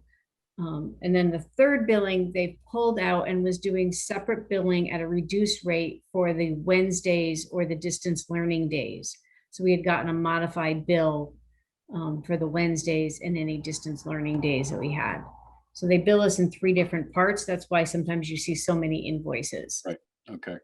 And then out of that 230, just out of curiosity, what's the real number there of that 231? I think it was like $150,000 credit. Jeez. Wow. It should have been closer to that 78,000 number. Okay. Thank you. Mhm. I have a, Ken, did you have, go ahead. Did you have something? I do. Oh, yeah, go ahead. Go ahead. Yeah, just in the sheet you sent us on the update on tuition, I was just curious about how we went from a budgeted 5 public outplacements to 9 over the course of the year, which cost the district an additional $120,000. Were these outplacements made at the beginning of the year, toward the middle of the year? When? Four additional children? When did that happen? I don't know specifically when that happened. I'd have to go back and look at previous reports and see when those changes occurred. I didn't change the count on this report, so I believe it still said 9 at least last month that I know of. I could find out when they changed, but we have placements that change all the time, from either the needs of the student have changed, they move facilities. We have new students that move into town that require outplacements that we weren't aware of. So these change constantly. So we're currently at 9. Yes, Mhm. we ended the year at 9. I don't know what we'll start the year at. I haven't gone through and counted and figured out where we start the year. This would all be the impact of new residents coming in over the course of the year. It could be part of it. It could be just the change, change of the needs of a student, where they move from one facility to another. Okay. What I do notice from this report is that the private outplacements ran higher, but it's where the public tuition, where there weren't as many students and there was savings in that aspect. So the private tuition didn't change incredibly from what the budget amount was. No. Although the excess cost of 80.3% certainly did help. Right. To keep that number down where it is, but it was the public tuition outplacements that there were a lot less students. or cost anyway. Mhm. I shouldn't say a lot less students. It's the same amount. It's just the amount that we got. And the excess cost helped. Right. But it is good news to have, to be under budget on that for a change Yes. as of right now. Anything else on warrants? On the packet, meeting minutes?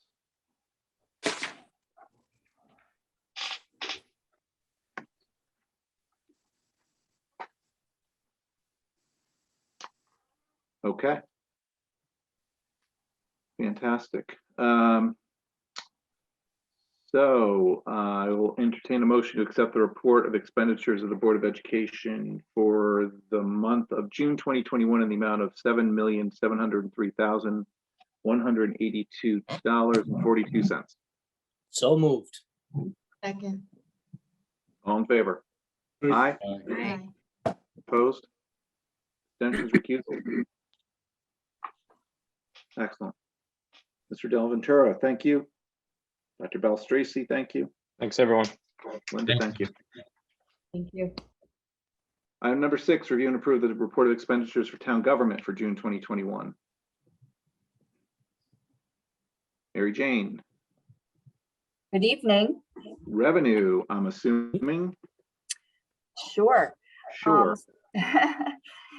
As of the end of June, we're at 100.2%. I'm very proud to say, although we're compared slightly lower than the 100.9 we were at this time last year.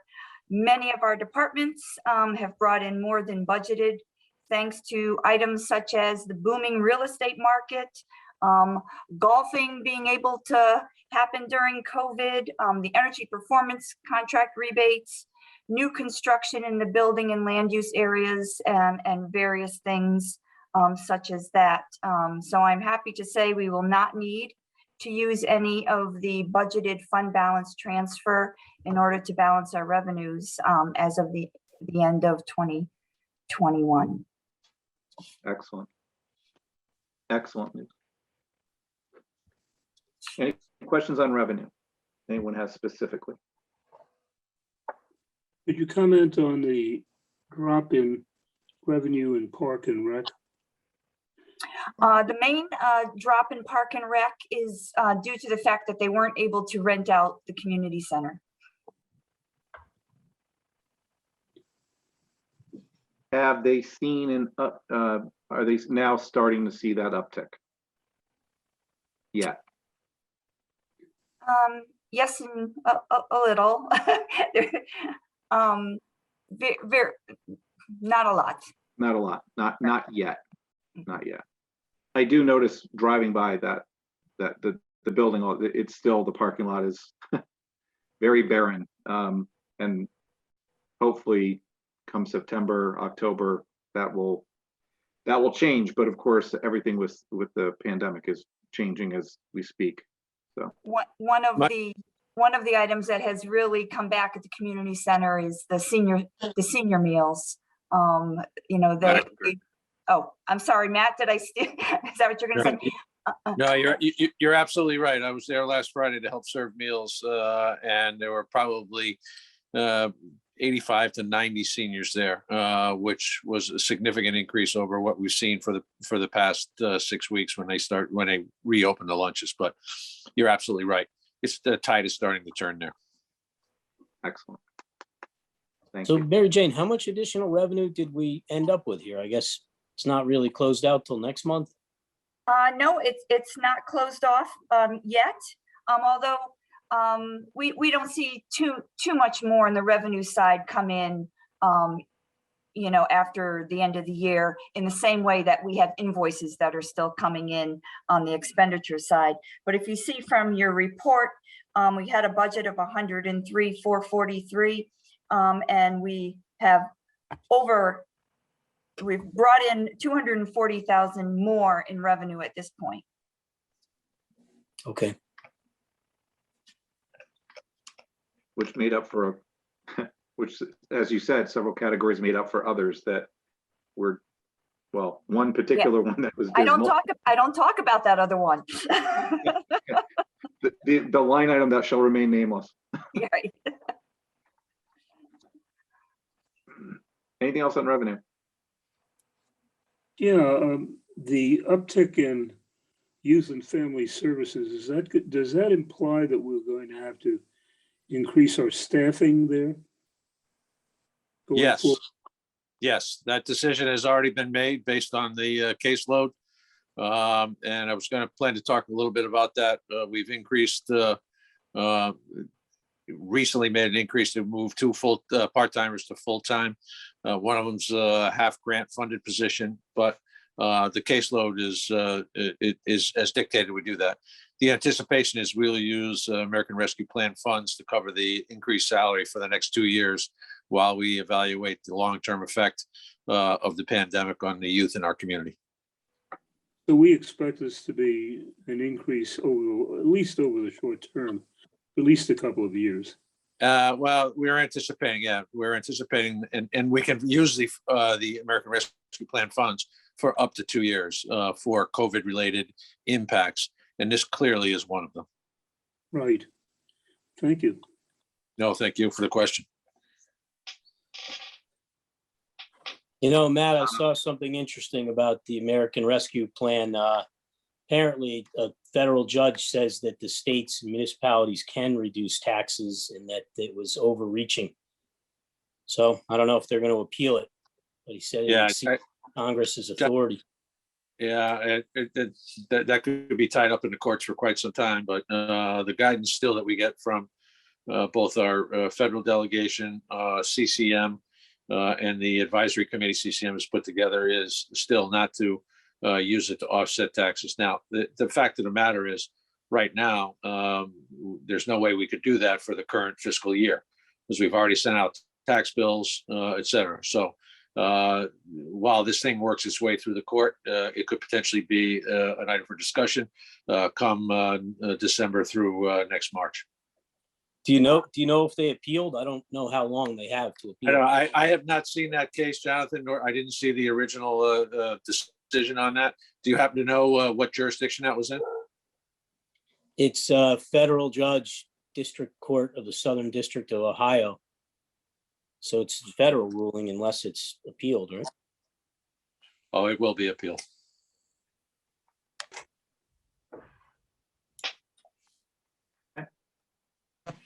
Thank you for that observation. Expenditures. So as far as expenditures, at the end of June, we're at 99.1% compared to 97.8% last year at this time. I thought I would address departments that I didn't address in my lengthy report last month. But as always, I'll answer whatever questions you have, but all of those things are still in effect. But we have a couple more departments that are showing over and above what I spoke of last week. The first one is the town clerk's office. They're overdue to additional recording expenses, and that is purely generated because of that boom in the real estate. They have a large surplus in their revenue because of real estate. And when we see that, we obviously have to have an offsetting expense for the recording. Although the recording is only a couple $1,000s, the revenue is more than generated to cover that. So, we budget on normal years, and this is just not a normal year. So we have that to take care of at the end of the year. Natural resources is overdrawn. There is a large encumbrance for trees, but as Matt reported this morning, Kevin's been working really hard on getting all of our trees taken care of. A lot of it has to do with storms that we've had on top of just regular tree removal, but we're going to see if we can reduce some of that encumbrance and not have the expenditure as high as it is at the moment, but we'll know more in a month. Anything else you wanted to add to that, Matt? Or yeah, I just want to point out the fact that Kevin has been able to work more extensively with Eversource this year to share in the burden of the tree removal around and particularly as it relates to North Guilford, where quite honestly, unacceptable levels of outages during storms has occurred for a number of years. And they're also contending with the ash borer disease that has killed many trees, particularly along the scenic roadways in North Guilford. So Kevin's done a good job on that. Thank you. Matt, if they're on the scenic roadways, does the state have any obligation to pick up those tree removal costs, or does it all fall on the town Oh, shoulder? no, the only ones the state has state has responsibility for would be 77 and then 146.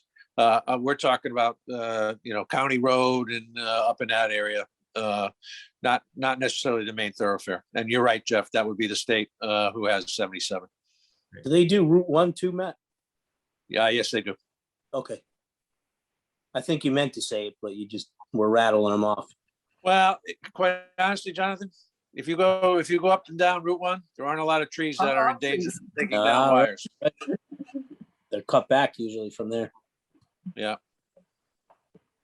A few generations ago took care of most of those trees. Yep. Progress. Jane, did you want to continue? I will continue. Yeah, The next department is the golf course. And again, it's another department that due to the extensive use of that facility and the increase in the revenue, it only makes sense that we would have additional maintenance, concession expenses, expenses for their credit card fees. So with the uptick in golf and all that great revenue we're bringing in, we have a little bit of added expense on the other end. So that's the golf course. The communication budget is overdrawn, but I've been working with the fire chief, and we did find some expenses buried in there for COVID that will be coming out. So that account will not be overdrawn next month when you look at this.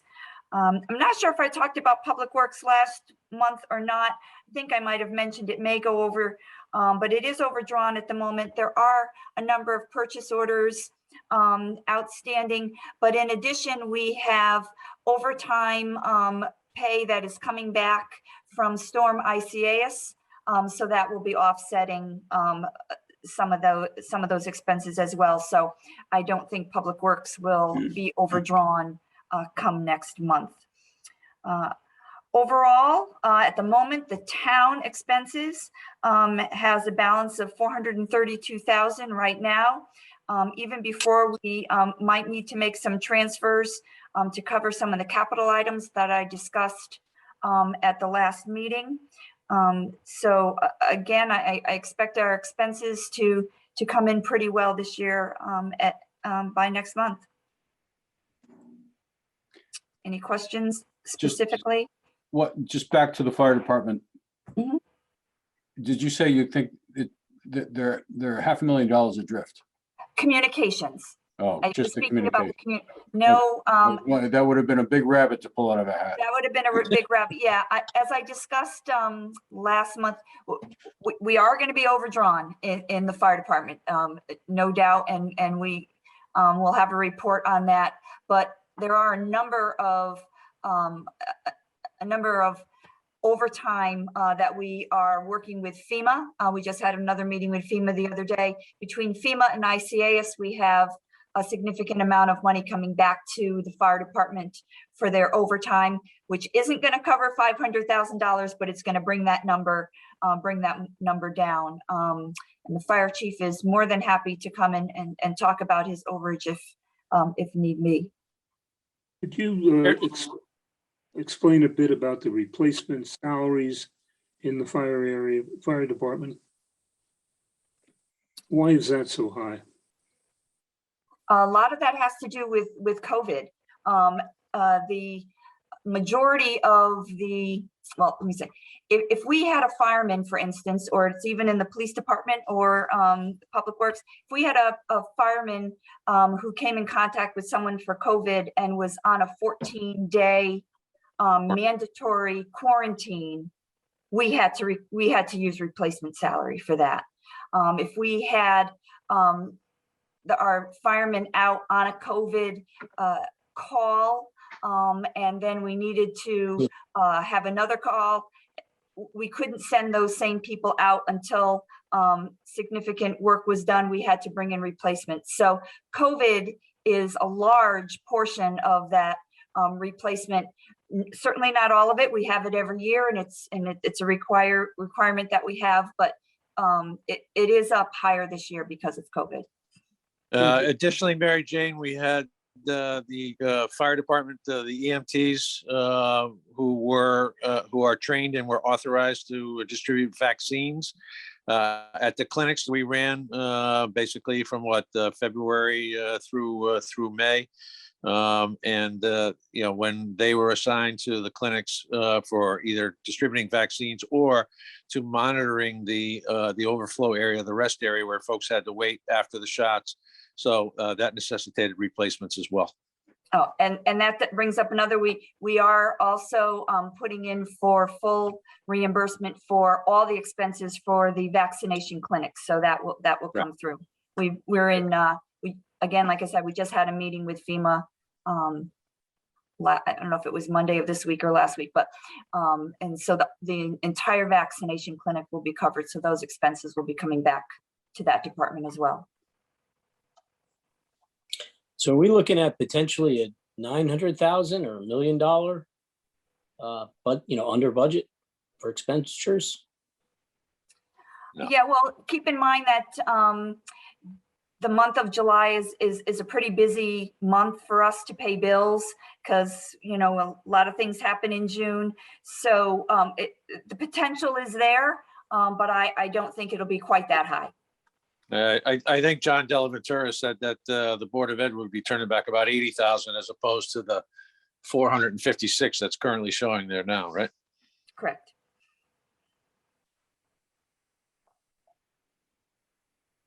Right. My only question on this is the capital and what of the encumbrances might be canceled, or are those all going to be realized? Almost all of it will be realized. Yeah, because I look at them and it's most of it. Well, yeah, the capital, the purchase order, and then safe streets. Yeah, the purchase orders in capital are usually pretty specific.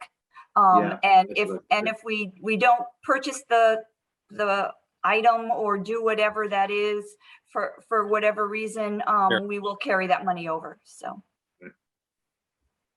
Okay. So capital will be over, but like I reported last month, there are specifically three items that we have money set aside in our assigned fund balance to cover: the safe streets, the codification, and a vehicle for somebody. I forget who it is. Park and Rec, I think, that we had set aside in Carrion Force last year. Right. So if the capital line is over, we have other funding mechanisms for it.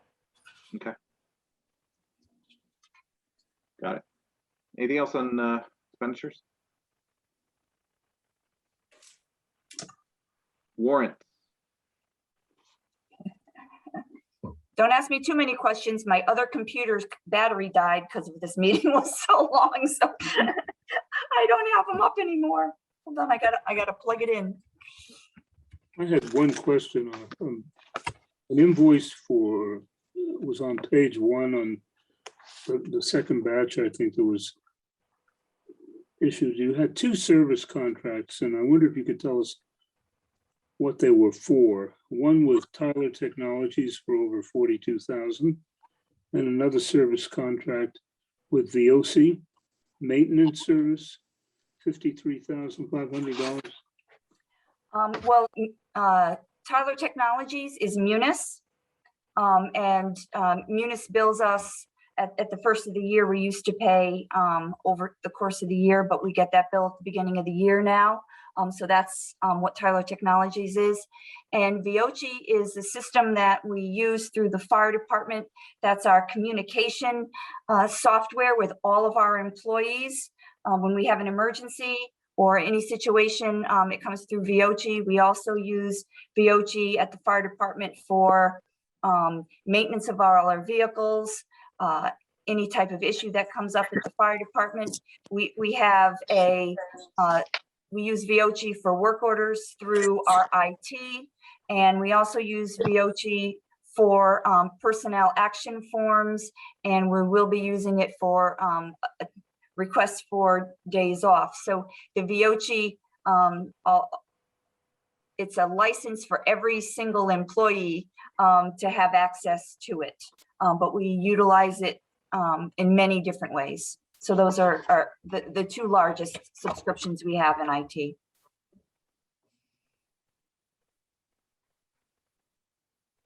Great. Anything else on warrants?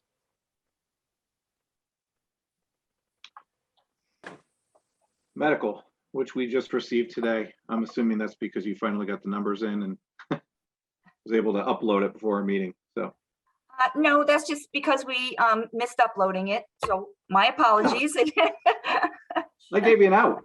I know, but You I'm didn't too take it. honest. I can't take the out. You should have gone with it, Mary Jane. I know. I have to learn to do that better, huh? So, but No. anyway, I probably should have left it off. We had a really low, we had a low month in June. It doesn't include the last few days of June in there. We didn't have the numbers for that, that they wouldn't be paid out until July, but there is most of a week missing. Our stop loss is only just slightly over 50%. So, you know, not a stellar year. We didn't meet our 70%, but nothing was normal this year. So I'm not surprised that number is a little lower. We'll have to watch that in the years to come as we're budgeting for that in the future. But other than that, it's roughly a $500,000 anticipated surplus at this point.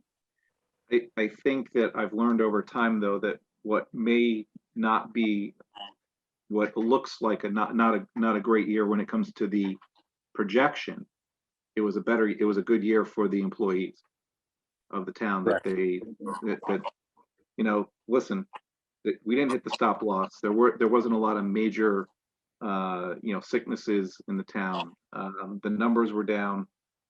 Like when this happens, it's fortunate. It's fortunate for the employees of the town. So particularly in the middle of a pandemic. Right. yeah.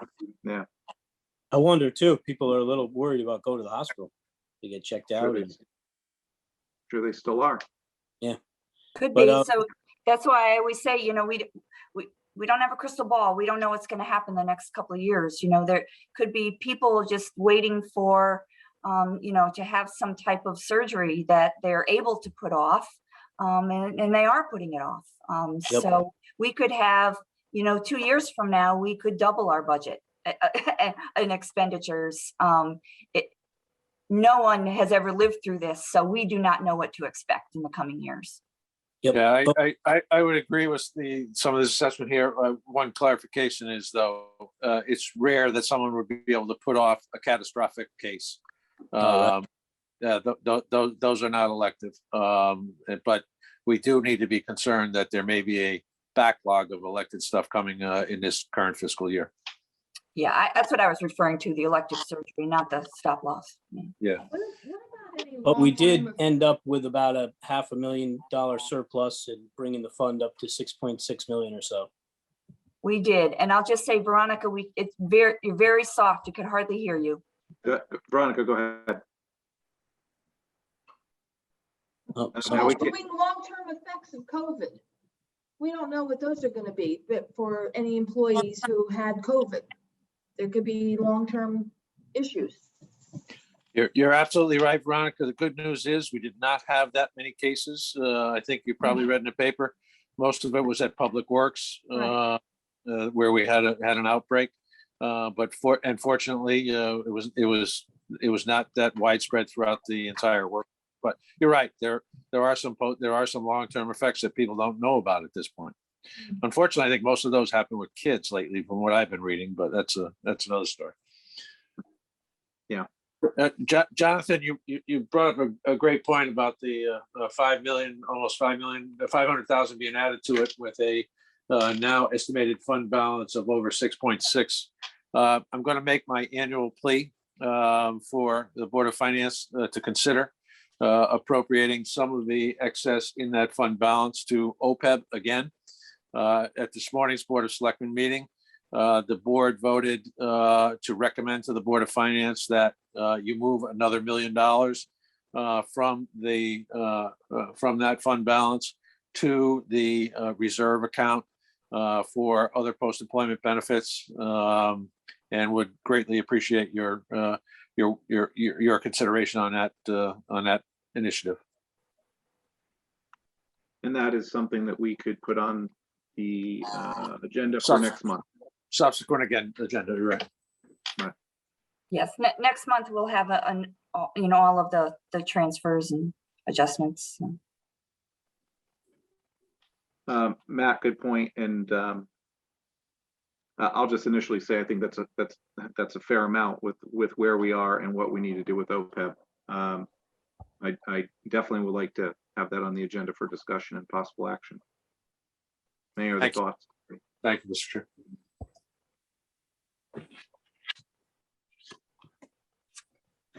Okay, if nothing else on medical, there's the governance communication planning. That's basically the audit. Yes, Right. this is it's a required communication that the auditors need to send to you. It just kind of highlights and details what their role is for the audit, and they just need to prove that you have seen it. So being on your agenda is what they needed to see. So that's all that is. There's no there's no action needed. It's just communication. Right. Did everybody read all 5 pages so we could say we read it?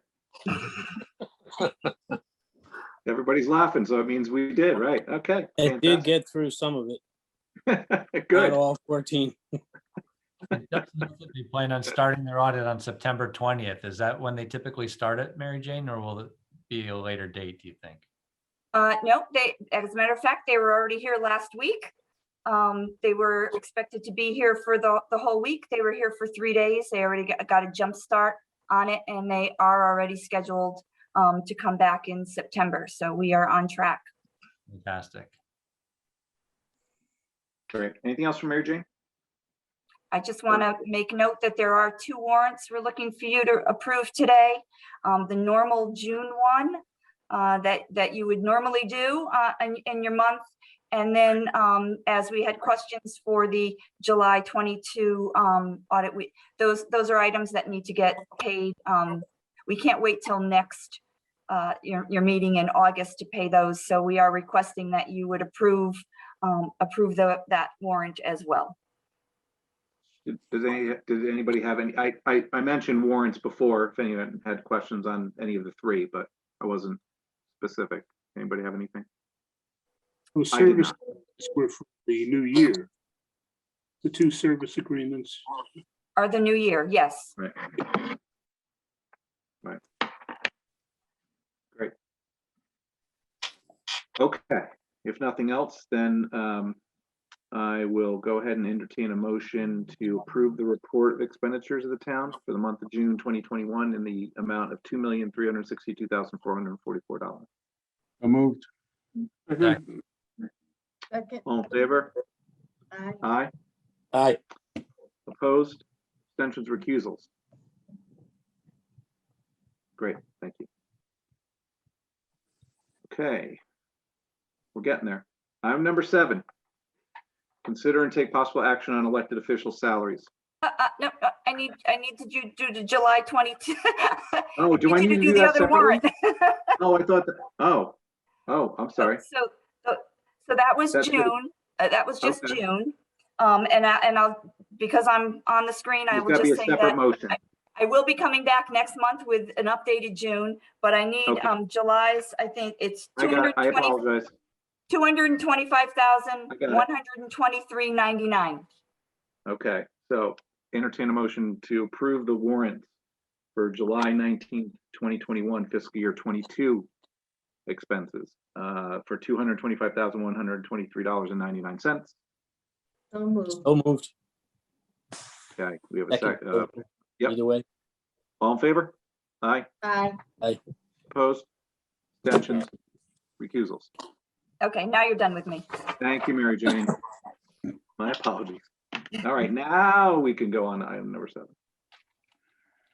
Okay. Consider and take possible action on elected officials' salaries. So there's a lot of documentation. Actually, thank you, Tracy, for adding this to the board pack, so we all have it right at our fingertips, literally. I did send the same information to the board yesterday. I also sent a little bit more information of an article that I had found regarding what is an increase in the first selectman's salary in Darien, which actually had some good comparisons. Obviously, I understand this is Fairfield County, but I did want to just do a real quick recap. And what's different this year, just so you all know, is that our first selectman was at the time on the Board of Finance and excused himself. And it turns out, as you saw in the meeting minutes from March 20th, 2017, that there was another member of the Board of Finance who was anticipating running for first selectman. So they were both excused themselves from the discussion. On this time around, there's not a conflict of interest, and I did want to, just as long as our first selectman feels comfortable staying in as part of the discussion, I think there's some items that would be helpful, Matt, to be a part of. But I wanted to kind of set the stage a little bit on some information. Again, none of this is all this is public knowledge and is part of our board pack, but we are just deciding for, will decide and consider for the first selectman in the select board of selectmen. And there was an indicated amount for that the first selectman is making in comparison with the other comparable selectmen in the municipalities. That is 1.5% higher than the amount given because July 1st is when there was a 1.5% increase to that number. So I want to make sure everyone knew that the number is different than what was in the report that was given to us. What we're considering is not going to take effect until July 1st of 2022. And the last changes that you read that we did approve in the 4-year period from 2017 that went in effect 18, 19, 20, and 21 fiscal years was 0% the first year, 1%, then 1.5%, then another 1.5%. I also wanted to just indicate that the cost of living increases the last 4 years, again, this is just a bunch of discussionary data that I'm putting out there for us to evaluate. The cost of living increases last 4 years were 2.0%, 2.8%, 1.6%, and 1.3%. I think it averages out to about 1.9 over the 4 years. There was, when you look at the information on the municipal salaries, you look at both the elected legislative bodies in our immediate area and the one that has literally about maybe 50 other municipalities that are similar to ours regarding first selectmen and boards of selectmen. We do have higher, the highest salary in the 5-town area, and it appears that we have a pretty high salary. And again, I'm talking strictly about the first selectman in the state. I started looking at more information, and I just wanted to make sure that beyond what was provided to us by, this is all Mitch Goldblatt, our human resources director, that I looked at other analyses. And the article that I had sent to all of you, when you look at some of these numbers, I just wanted to inform you all that when you look at first selectmen, Weston, Monroe, New Canaan, Fairfield, Trumbull, and I believe Wilton were all other municipalities that were not listed on here, and they were in the article. So that article that was from the Norwalk Hour, I believe, that I had sent, indicated varying numbers. And of course, it's really kind of unfair to be looking at Fairfield County and compare to Fairfield County. But I don't know about everybody else on the board, but I looked at all this, and it does appear that we are very much, when you look at mill rate, population, and land area, you can look at all this very differently, right? What's your evaluation point? Are you looking at what's similar in mill rate, what's similar in population or land area?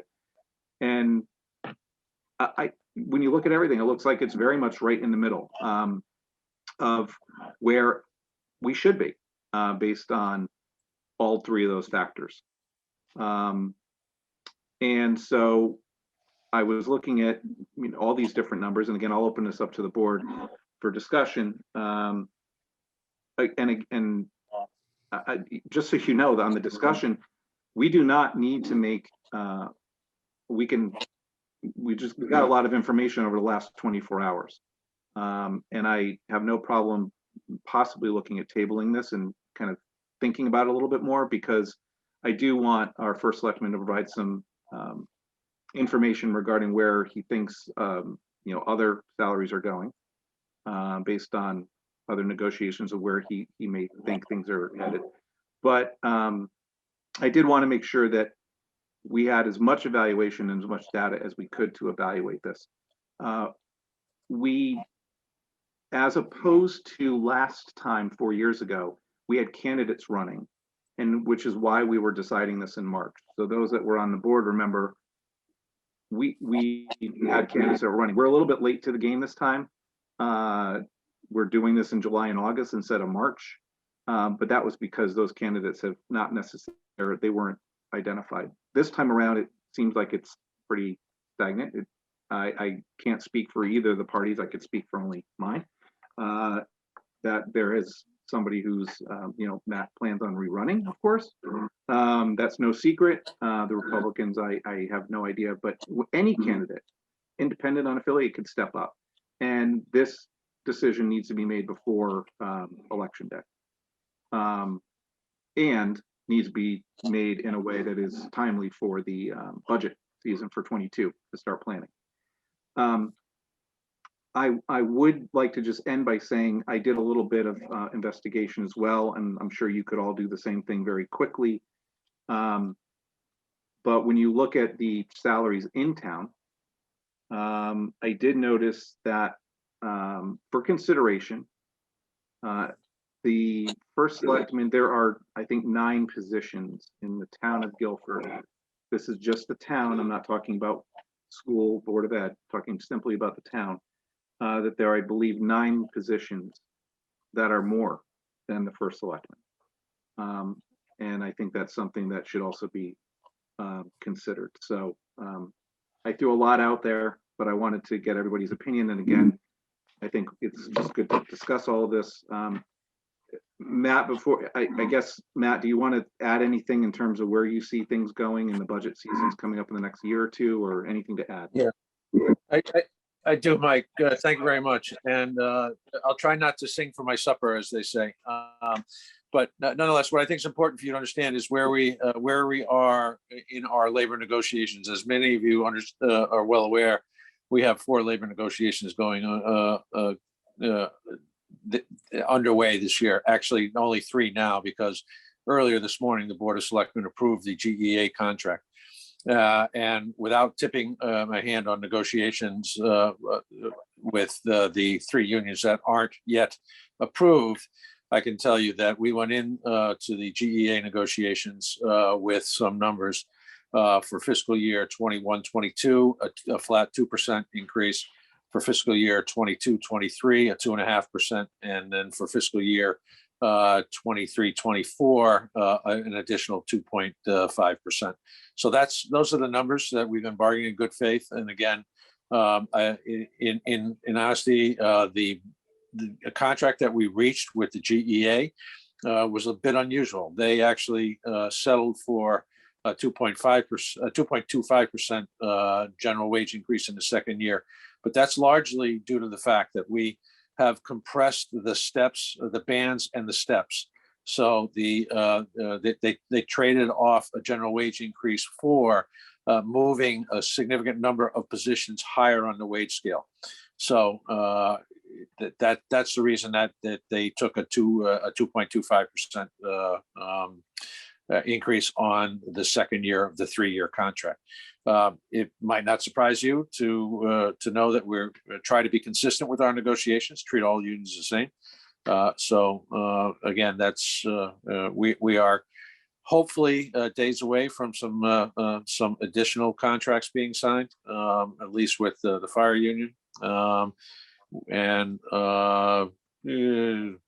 the dispatchers and the Guilford Supervisors Association should be following at some point over the next month. So again, I'm not going to sing for my supper, but I just want you to know where we are relative to salary increases. A couple other things you need to consider.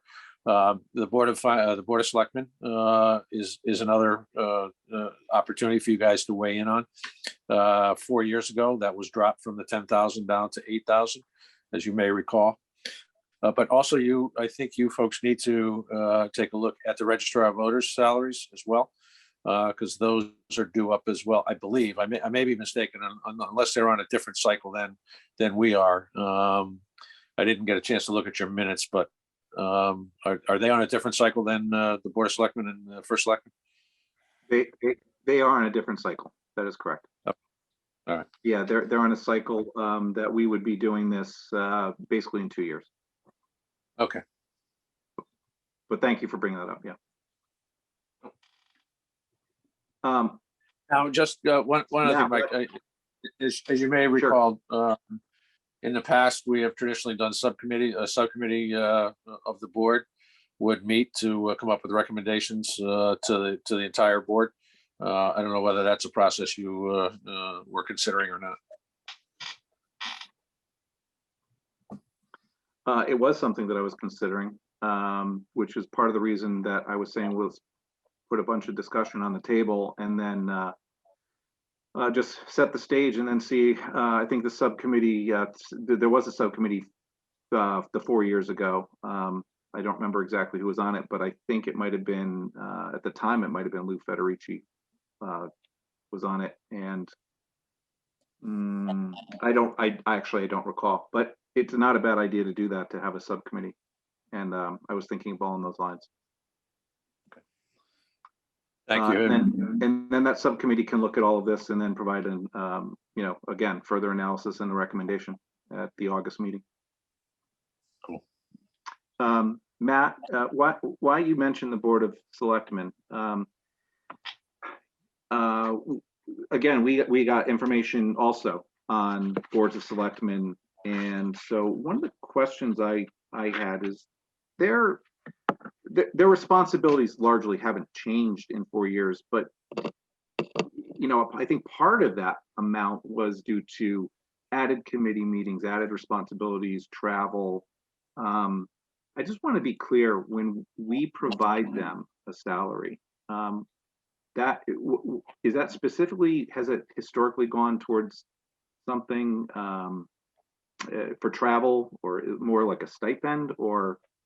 It's Mike, I think the history is it's largely a stipend.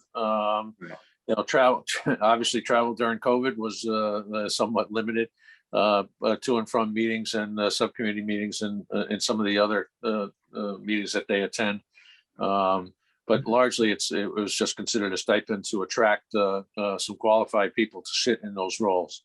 And in my opinion, you certainly have that in the four who are on the Board of Selectmen today. Yeah, I just wasn't sure. I know that there's other responsibilities. Typically, a Board of Selectmen would have, again, committee liaisons, board liaisons. They all do. They all participate in salary negotiations.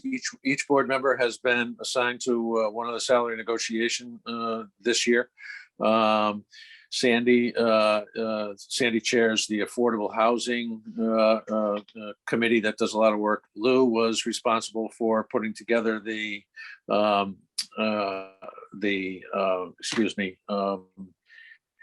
Building permits. the building. Yes, I'm sorry. Land use Yes. fees, land use fees.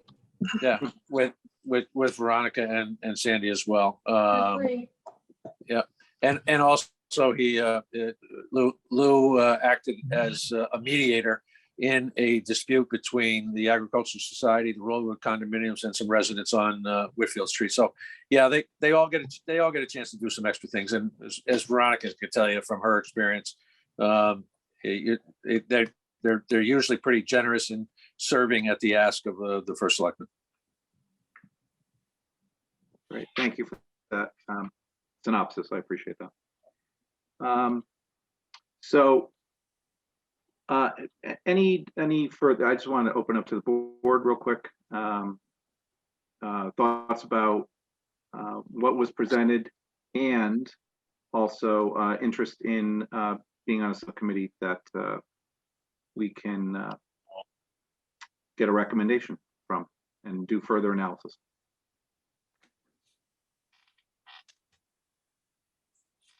And as it typically goes, everyone don't speak all at once. Who wants the responsibility to be on the subcommittee? I'm willing, Mike. I know. I can do it too. Okay. Veronica, Megan, Jeff, Jonathan, or Bob? Come on, boys. All right, we can handle it without you. It's fine. No. Want to make sure. Yeah. I want to make sure we got everybody No, covered. yeah. All right, I do lots of analytics on a daily basis. I'd be happy to get involved. Okay. So we have a elected officials salary subcommittee of Bob Hartman, Megan Scanlon, Veronica Wallace. Amen. Fantastic. So what we will do, what I would need, I guess, technically is a motion to table the taking action, and we'll put it on the agenda for next month. So I would need a motion for that. So moved. Okay. Okay. Further discussion? All in favor? Aye. All right. Opposed? Fantastic. Thank you very much.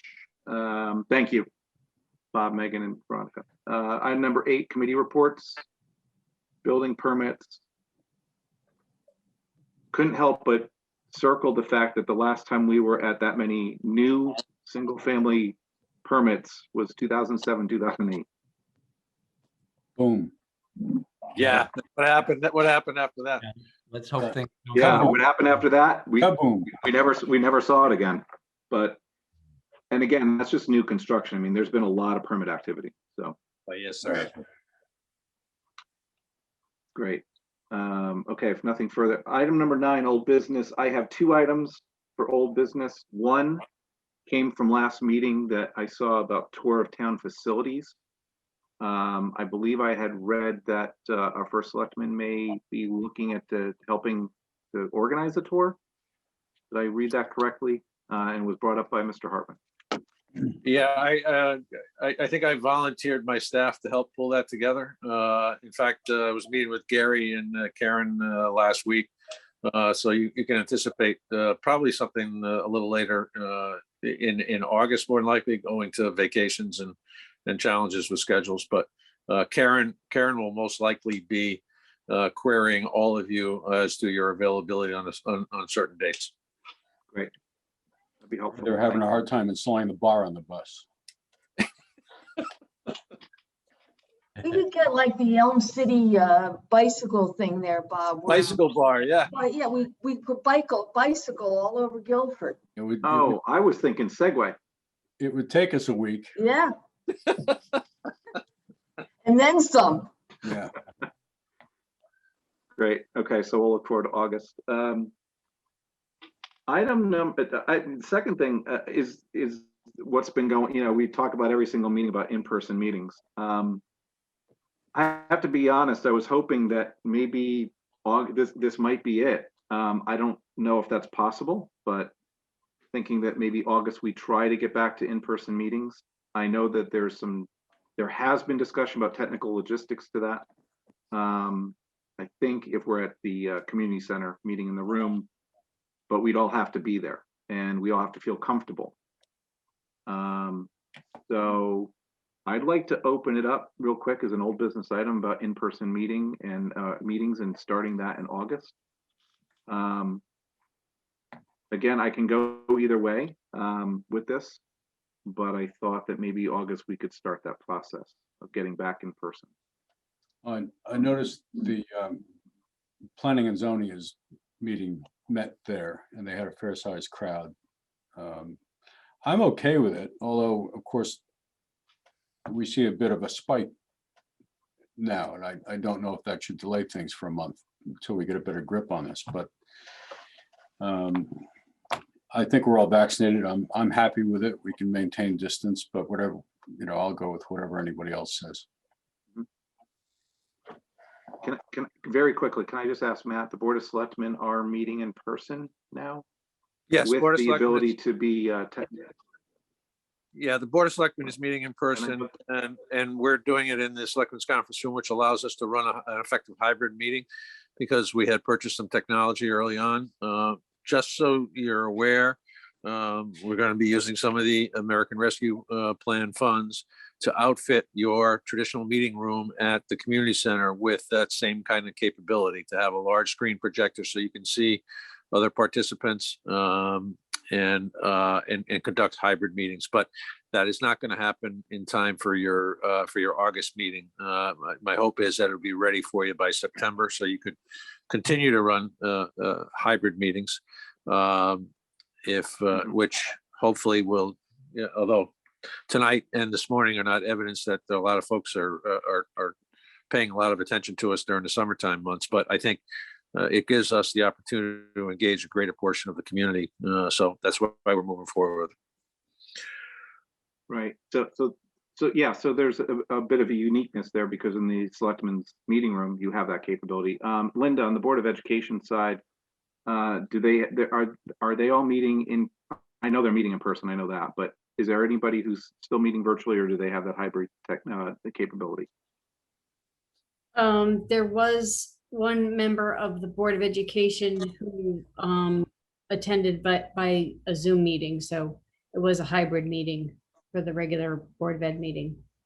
Right, so I guess my point being that the capability is there for the Board of Education based on where they meet, and the Board of Selectmen based on where they meet, but not yet where we meet in our room. So that is a consideration that we, for any reason, we feel that we should wait another month. I think What's that, Ken? I think we should. I You think think we we should? should meet remotely in August and then consider it in August. There is the spike that Bob was talking about, and there is the hybrid nature of things. And I'd be more waiting till September. Then that's all I need to hear. I'm fine Everybody waiting until we've got the technology to serve everybody that the other two boards are, so that's fine. Okay. Then we can talk about it then. That's fine. So we will, and I knew too, if we were going to go in person, if we decided to, we still have to get the room, right? I don't know if you still got to book the room at the community center. We don't know if that's a given either. So at this point, I think I'm fine. We'll do as long as we're good with the virtual meeting. So we'll meet virtually in August. So Tracy will continue on the Zoom path. Excellent. Anything else for old business? Is there anything under new business? Mr. Chairman, I have two items. I have Please two do. items. The first of which should put a smile on Jonathan's face. We are in receipt of some documentation from JCI around the energy performance contract and the justification that we've been looking for, the first report out on the efficacy of the program. And they're admitting that they're going to owe us a couple of bucks for the first couple of years. So Mary Jane and I are working on getting representatives from JCI and ECG, who is our consultant, to make a presentation to you folks at your August meeting. So finally, we'll have some numbers to take a look at and some validation of the assumptions that were made almost 3 years ago. I hate to say it, but so that's one piece. And the other is I would respectfully request that the Board of Finance consider voting to recommend that the Board of Selectmen proceed with the refunding. In the culture of collaboration that we've had for a long time, I would certainly like your endorsement that it is something you feel we should move forward with on the community, and the Board of Selectmen asked me to ask you that this morning. What was our idea in the first place? So yay. Yeah. Just for officiality's sake, listen, I have no problem with that, but do we need to add that as an agenda item? I mean, if we're taking any action at all, it needs to be indicated, right? And you want that, are you looking for that tonight? Well, you don't, if you don't want to go to a vote because you don't want to add an agenda item, that's fine. But if everyone wanted to opine independently as to their position on it, that would probably suffice. You'd be on the record as having said so. How about a consensus of the board instead of a motion of the board? Again, I just want to be careful that I don't want to feel like the Board of Finance is putting some through in a vote that was official, that was not publicized, but I'm all in favor. I think we were very well informed tonight, and we have plenty to make a decision to go on. I think the timing is right, and you have my vote. Why don't we do it the right way and and add it to the agenda and then have a vote, and just so it's formalized? No problem with that. Oh, it seems like accredited to the town, so it just seems like a no-brainer. But what if something unusual happened? Could interest rates swing in an unpleasant way in the near future and change the forecast? Just curious. I mean, we got Short answer is yes. 80 basis point jump, right? Yeah. So then would sort of the approval be conditional that it remains accredited to the town, that we don't get stuck in something that turns around? Well, I don't think we would move forward if it wasn't advantageous to the town. Okay. I guess it's happening. It's happening like in the next few days, right? Wednesday. Within a month. Oh, Yeah. Okay. Month Within a time. month. Yeah. All right. I mean, it seems like a no-brainer. It's going to save the town money. It's fantastic. So why don't we, to go to Veronica's point, we could add agenda item 10A and add to that to discuss or take possible action on, hold on, I want to get the wordage right. Well, someone wants to do it for me. No, that's why. Refunding of The town debt. 2015 bond. 2015 bond. As outlined by our advisor, Bill Lindsay. Right, because it has miscellaneous bonds in there. Should we wait till issuance is put together and then approve the issuance? There is a resolution already drawn up that the Board of Selectmen will have on their agenda, their first meeting in August. So to help Tracy out on this, I just brought it up. So first I need a motion to add to the agenda, we'll call it 10A, to approve current refunding of the 2015 series bonds for the high school, issue number 1, and miscellaneous capital budgets for fiscal year 11, 12, 12, 13, 13, 14, 14, 15. So moved. Second. All in favor? Aye. Aye. Aye. All right, now that's added to the agenda. Very simply, do I hear a motion to approve the You do. refunding of those funds? So moved. Second. Further discussion? I think it's Oh, go pointed ahead, out, Jeff, sorry. no brainer, so we ought Yeah. to do it. Yep. Move the question. Okay, all in favor? Aye. Aye. Opposed? Great. Veronica, thank you. Matt, thank you for bringing that up. My I pleasure. do think it shows the consensus that we constantly try to build in this town and the support for each other. So I thank you for that. Thank you, Mr. Chairman. One last point, and this just is a editorial observance. If I was not mistaken, in the presentation materials that Bill Lindsay put together, for the first time in my 30 years in this business, I saw that the Guilford median income was higher than our neighbors to the east. Did anybody notice that? Oh, yeah. First time ever. There was a They're first falling time apart for over there. We're gonna get them back, East Guilford. They have all the beaches. But we have the Rocky Coves. And the class, Mr. Trotter, and the class. And a class, that's true. Speak for yourself. All right, before we go too far with this discussion. All right, nothing else under new business. Wait. I Oh, you do, Veronica, you do. Yes, I just Sorry. briefly, can somebody tell me what's going on with 52 Church Street? What is the status? Where are we with that building? The status is we are in discussions with the Historic Commission. As you may know, Historic District Commission has the ultimate say over properties in that district. There is current thinking among some members on that board that that building represents mid-century modern and needs to be preserved in some form or fashion. Oh, my God. So, yeah, so we are having discussions relative to that. And short of starting what could be a protracted battle with them, we're trying to negotiate this behind the scenes and quietly. So that's the short answer. We cannot move. There have been some recommendations that have been presented from our engineering department to Park and Rec, as well as to the Historic District Commission.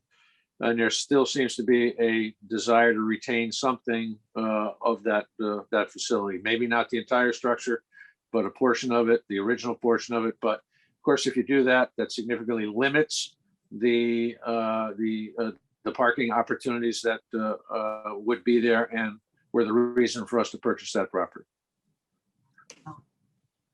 There's lightning in the forecast, isn't there? Bob, Well, it All right, doesn't any flood- other new it doesn't flood business? there. Thank you, Matt, for that response. Appreciate it. You got it. Anything else? Now we can go to public forum. All the public left. All right. Thank you, everyone. With that, I'll entertain a motion to adjourn. so moved. Second. All in favor? Aye. Aye. Aye. Good Have a night, good night, everyone. all. Thank you. Thank you, everyone. Good We'll talk everybody. to you soon.